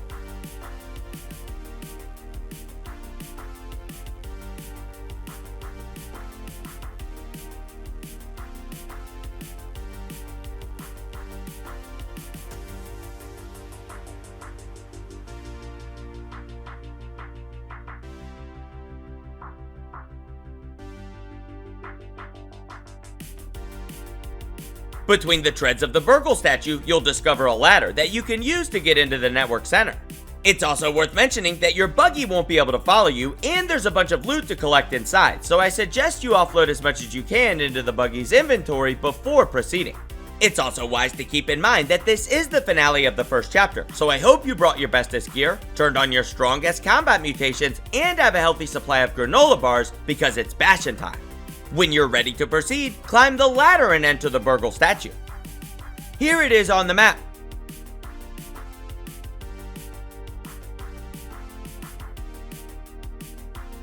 Inside of the first room, you'll find a pneumatic transit system unit that will take you to the next floor. It's also worth remembering that inside of each room with a PTS unit, you'll find a map on the wall showing you where the transit system will take you.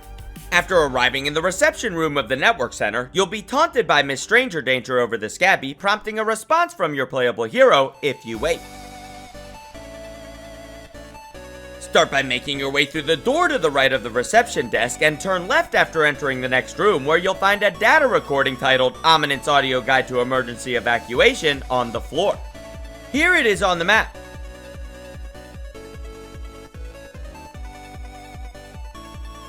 Next, return to the reception room and take a door to your left that leads to another PTS unit. This unit will transport you to a small room with some raw science and a Scabby scanner that opens a shortcut between the Omni outpost in the hedge and the network center's reception area.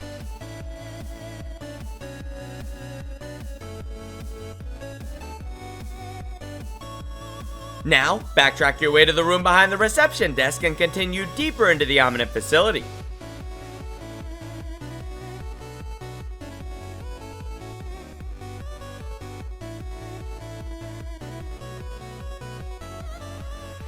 Travel through the corridors until you reach a room filled with security cameras.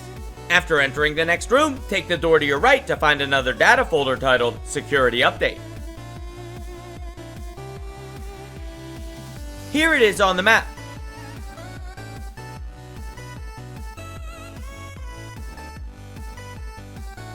You'll also probably get attacked by orc weevils, so watch out. Continue traveling through the network center until you arrive at another PTS unit. Take the transit system to the next floor and then take the first door on your left to enter a cluttered bunk bedroom that you can use to reset your respawn. There's also another data folder in this room titled Clean Your Darn Bunk. Here it is on the map.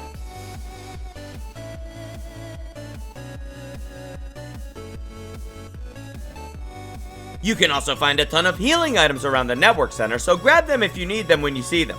Make your way out of this room and take the hallway to your left, which will lead into an exhibit hall filled with personal items from each of the playable heroes.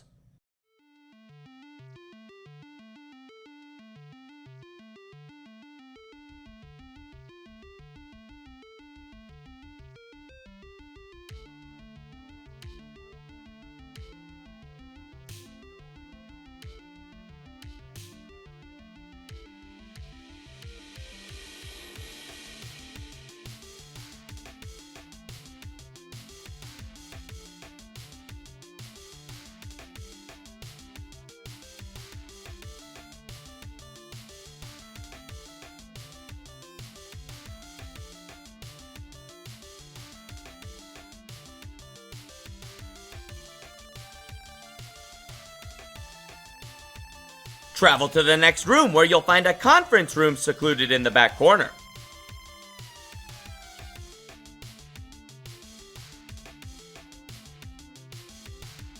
Inside of this conference room, on a table near a whiteboard, you'll find a data folder titled Meeting Minutes. Here it is on the map.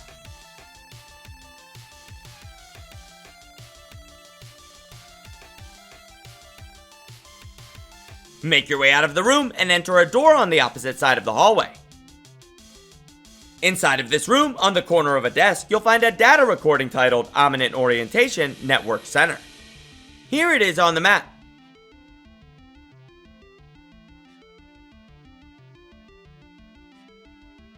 You'll also have to fight your way through a few orc creatures if you want to cross this room.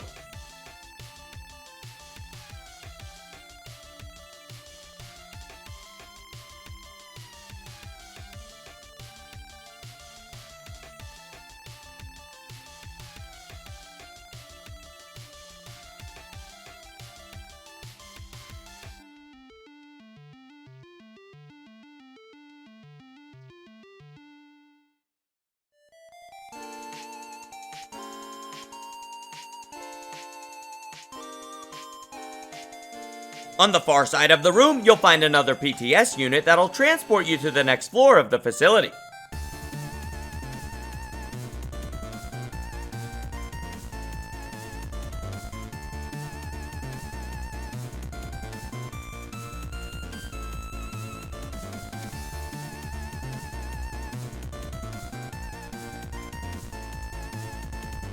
Here you'll have to fight a mini-boss in the form of the Orc Cockroach Queen. Don't forget to peep it.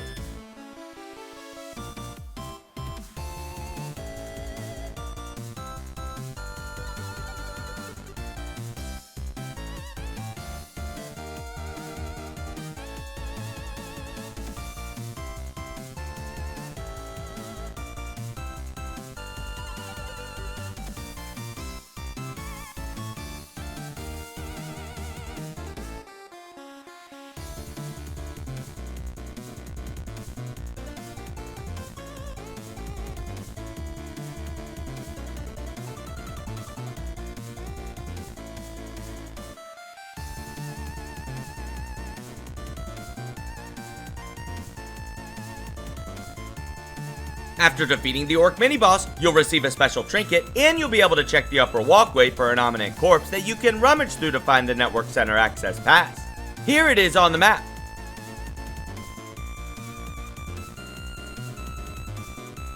In order to proceed, you'll have to activate 3 relay switches to open a locked door. 2 of these switches can be found beyond the door at the top of the ramp with the pink and green arrows. Inside of this room, you'll have to fight more orc cockroaches before you can explore safely.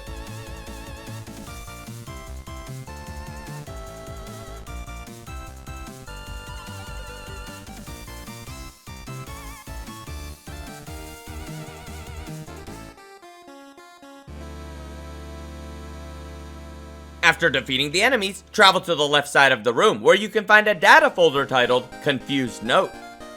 Here it is on the map.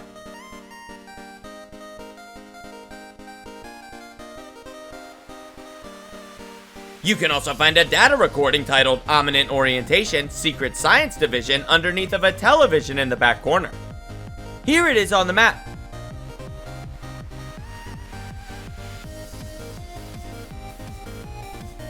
You'll also find the first of the relay switches in this room, so activate it. Now, travel back to the far side of the room, and next to a collapsed hallway you can find another data folder titled Boiled Science. Here it is on the map.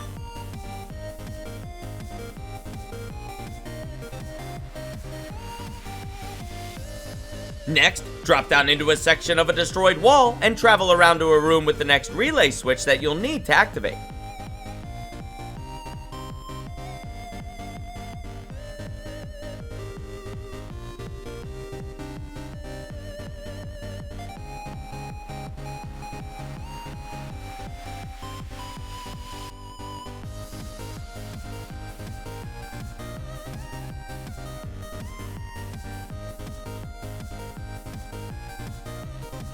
You'll also find an orc weevil to bash and a data recording titled Ominent Orientation Field Archives.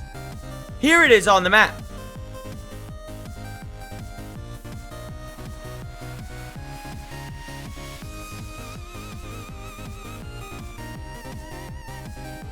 After activating the second switch, backtrack to the room with the locked door where you fought the orc cockroach queen and travel to the door beyond the ramp with the blue arrows.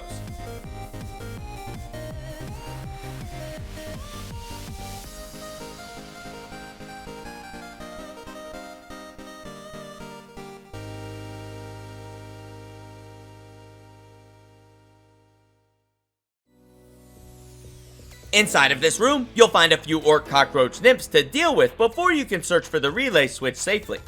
There's also a data folder titled Formal Reminder that can be found on a table in the corner. Here it is on the map.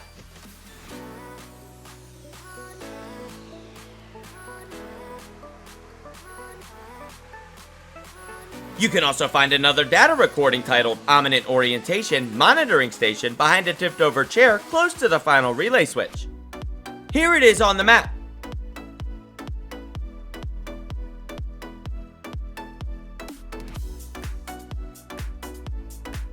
In order to power this relay switch, you'll need to drop down into the compartment under the floor to repair a few sections of damaged wiring. You can identify where to fix the wires by looking for the sparks, and when you find them, you'll be prompted to repair them using some electrical tape that seemingly comes from nowhere.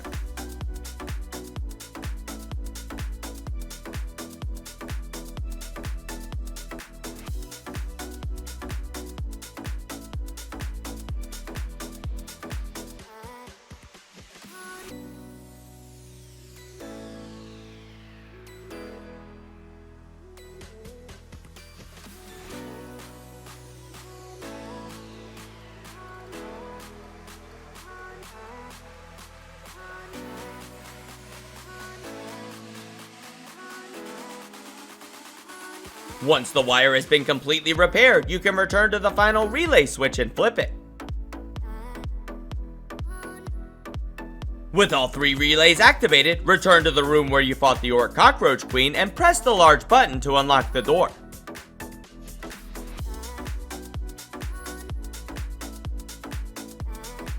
Behind the locked door, you'll find another PTS unit to travel on to the next floor.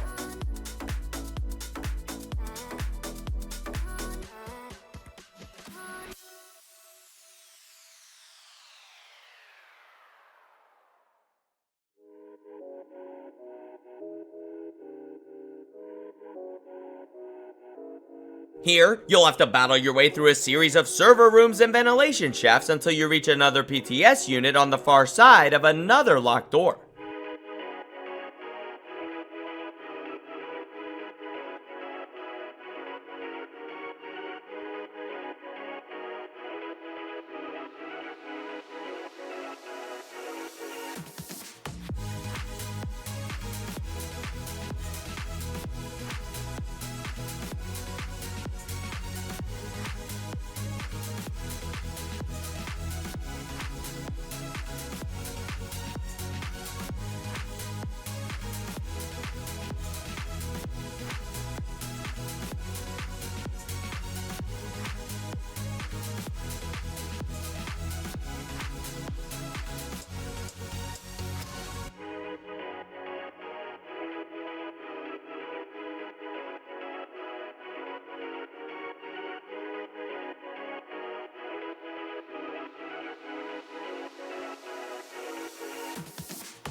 Before you use the PTS unit, use your Scabby to unlock the nearby door to avoid having to backtrack through the Orc Gauntlet again if you fail the upcoming boss fight.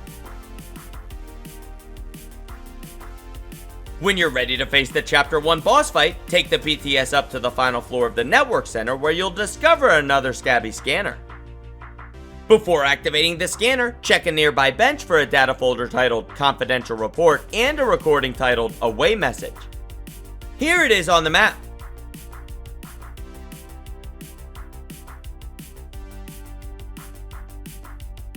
I also highly suggest making a hard save here in case you want to reload and relive this boss battle because it is quite fun but sadly can only be done once.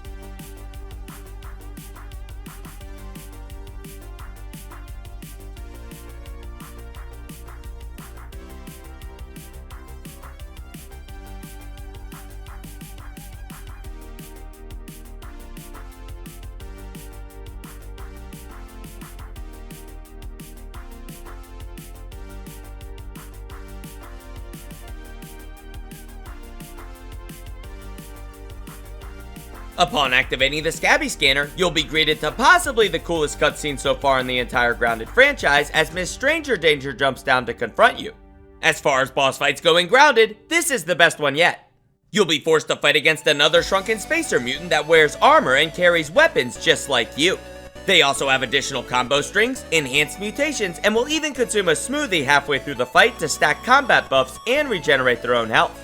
I spent hours in this room, labbing in one-on-one combat with this shrunken super soldier just to test her skills, and here's everything I learned that I think will help you defeat her. During the first phase of the battle, she'll only use some of her attacks. One of them being a 3-hit slash combo that can be perfect blocked or dodged depending on your timing. It's worth mentioning that she won't always complete the full combo, so don't let her feints and fakeouts throw you off your game plan. She can also perform a jumping slam attack that can be easily dodged or blocked. If you do manage to perfect parry this attack, it will sometimes stagger her back, giving you a brief opportunity to go on the offensive. The final attack you'll have to worry about during the first phase of the battle will be her charging thrust.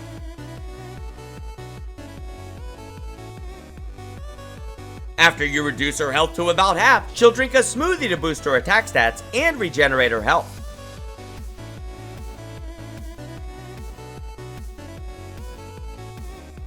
She'll also change up some of her attack combos, now doing 4 and 5 hit attack strings that are much harder to block and dodge compared to the 3 hits.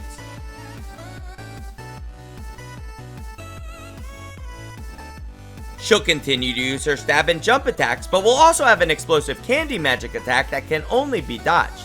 It's also worth noting that you can peep the Masked Ranger to acquire her creature card, and she is weak to fresh damage, making the icicles the ideal weapon to counter her Coltana. That being said, the Wolfsbane's Fangs will also work effectively, despite not being the most optimal.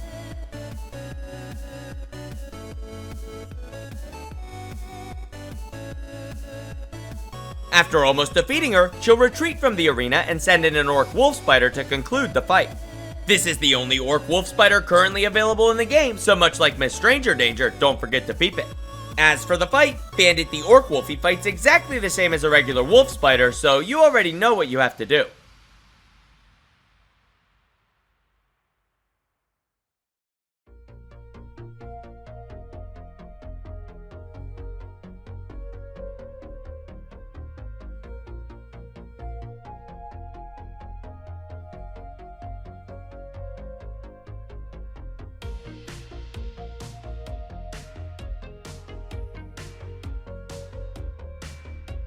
After defeating Bandit, the Masked Ranger will flee, allowing you to access the office where you'll find Burgle's head along with the charred recipe, the sizzling key, and the final turbo optical disc.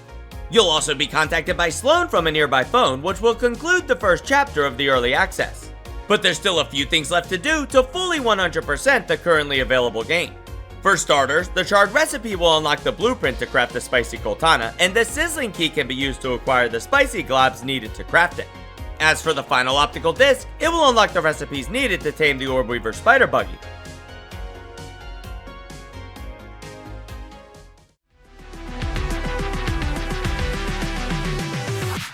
In order to unlock the Orbweaver Buggy, you'll first need to return the Turbo Optical Disc to a ranger station and then purchase the required recipes from the science shop for 5,000 raw science.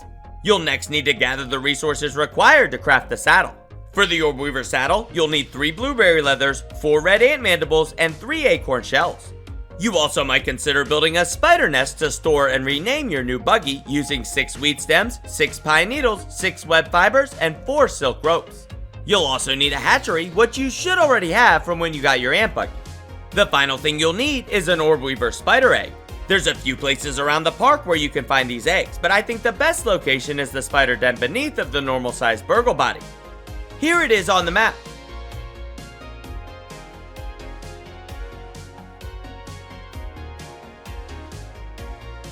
You can easily snag an Orbweaver egg from here without much trouble, especially if you use your ant buggy for the additional speed.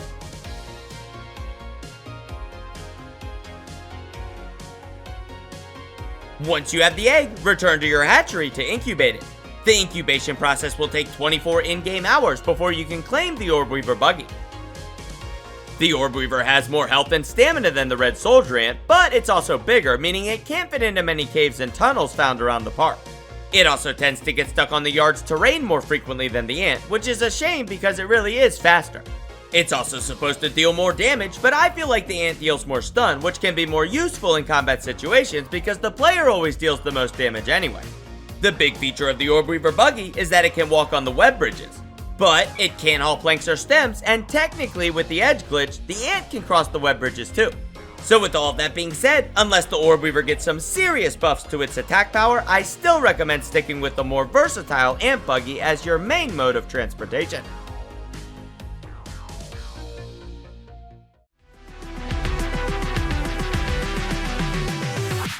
The next thing to do is to craft the spicy Coltana using the charred recipe and the sizzling key that you got from the office inside of the Burgle statue's head.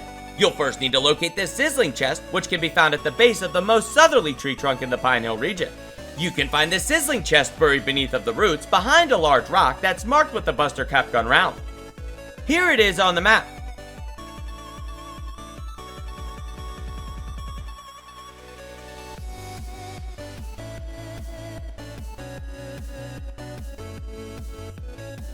After digging up the treasure, you'll be rewarded with 2 spicy globs, which you'll need to craft the spicy Coltana. Much like the first game, we'll probably be able to craft our own globs eventually, but for now, this is all you get. With the spicy globs in your inventory, you can use a workbench to craft the spicy Coltana using 2 spicy globs, 5 Everchar coal chunks, and 4 wolf spider chunks.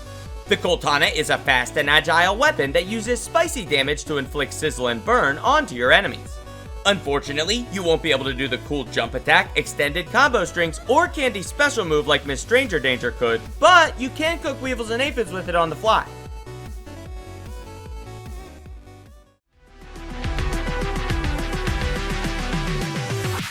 With the recent Hairy Scary update to Grounded 2, there's been a few changes to the armors and weapons that are worth discussing, starting with the fact that the Wolfsbane Fangs have been nerfed. They're still a viable combat option for completing the opening chapters of the game. They're just not as dominant in the tier listings as they were before. However, we did get a brand new armor set that's easily become the best available so far in the game.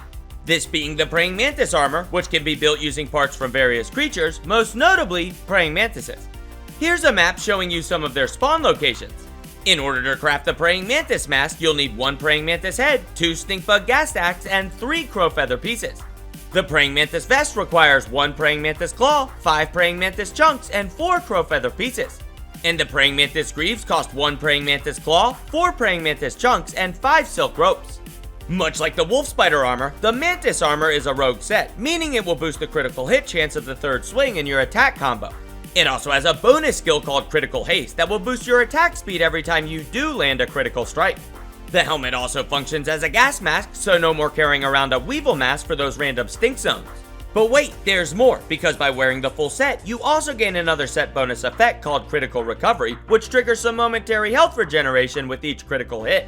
With all of these traits combined, the Praying Mantis armor set is the best armor set currently available in Grounded 2. And you'll probably want to craft this armor to deal with the first optional park boss of the game, Axel the Tarantula.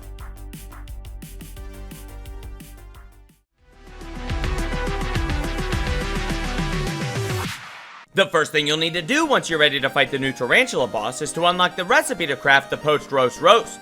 You can find the recipe for this boss bait inside of the empty terrarium in the form of a normal sized receipt that you'll find resting atop a twig. Here it is on the map.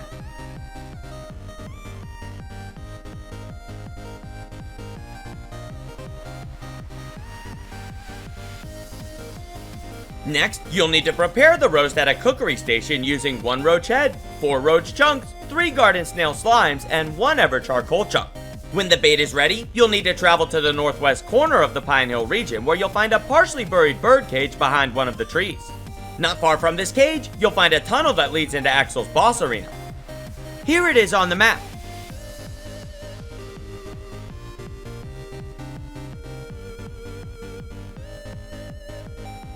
Portions of this tunnel beneath of the hedge will be lined with webbing, so I suggest using your Orb Weaver Buggy, not only for the speed boost and web bridges, but also because it can be helpful during the fight if you're still not so great at perfect blocking.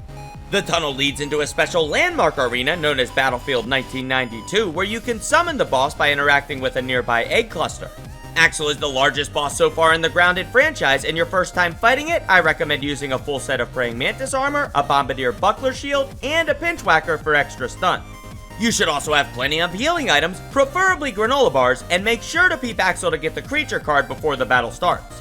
Just like most boss fights in most video games, Axel's battle takes place over 3 phases.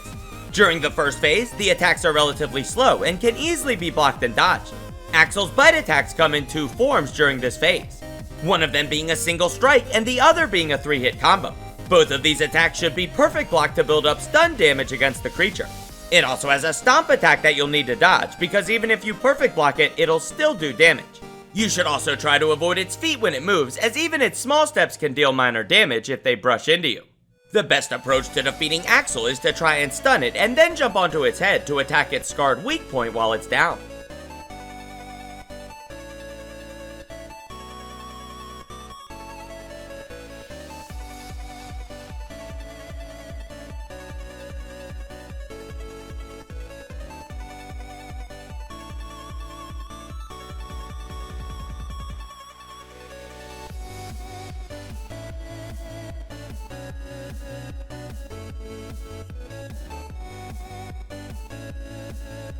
Once you've dealt enough damage, it will crawl into one of its hiding holes before re-emerging for the second phase.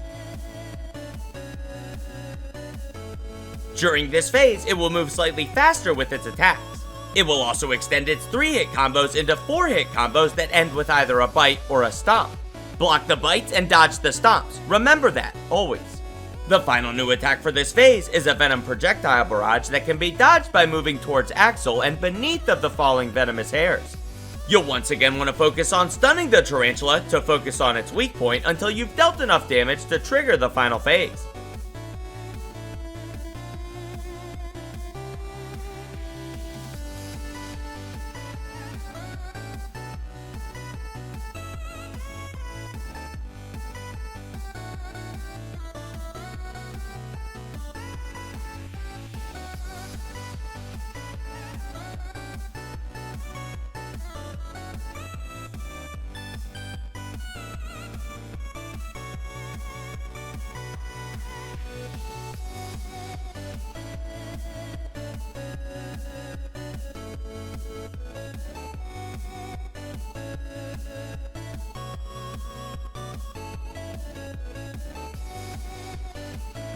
Before the final phase begins, Axel will return to the hiding holes and 4 caterpillars will drop down from above.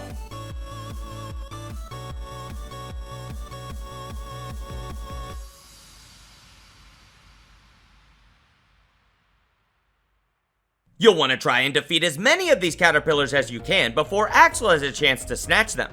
You also want to make sure to avoid Axel's snatch attacks as they deal 99% damage and will always leave you with only 1 hit point of health if you get hit. After most of the caterpillars have been defeated, even more creatures will drop down from above. These include scorpions and cockroaches, and it's at this point that the third phase begins. Be aware that Axel re-emerges randomly for this third phase. Sometimes he pops up when all the caterpillars are gone, while other times he waits for a while before he'll pop out again. My advice during this time is to wait it out in a safety corner and see what happens. Once Axel does emerge, he will be even faster than before and will add a bulldozer attack to his combat techniques. This attack cannot be blocked and must be avoided.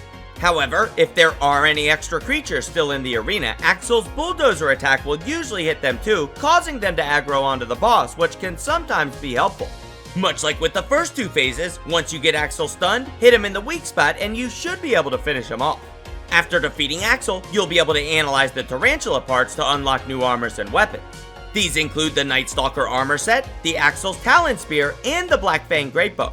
There's also a random trinket that sometimes drops from Axel's corpse, but it's all, RNG as to whether or not you're gonna get it, so good luck. Congratulations, you made it to the end of the tutorial. You are now more better than you were before. As I mentioned before, Grounded 2 is still in early access, so if the tutorial seems outdated or inaccurate, check the comments or the description for any updates. Also, feel free to ask me anything when I'm live over on Twitch if you need more tips and tricks from a Grounded Grandmaster. And always remember, whether I see you here in the comments, over in the Twitch chat, or someplace else across the Streamiverse, thank you so much for watching. Don't forget to like and subscribe. Okay, see ya!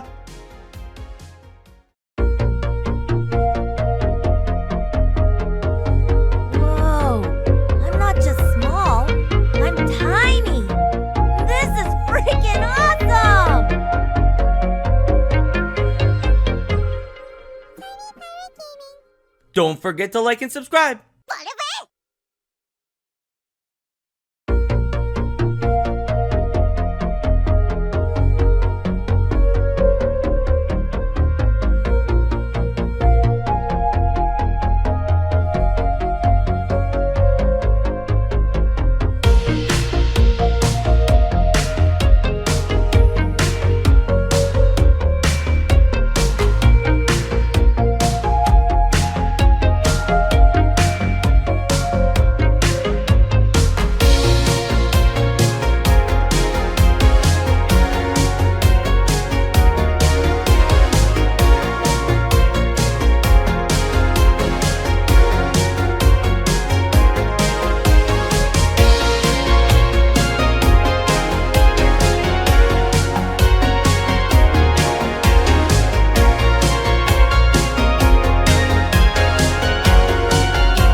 Don't forget to like and subscribe.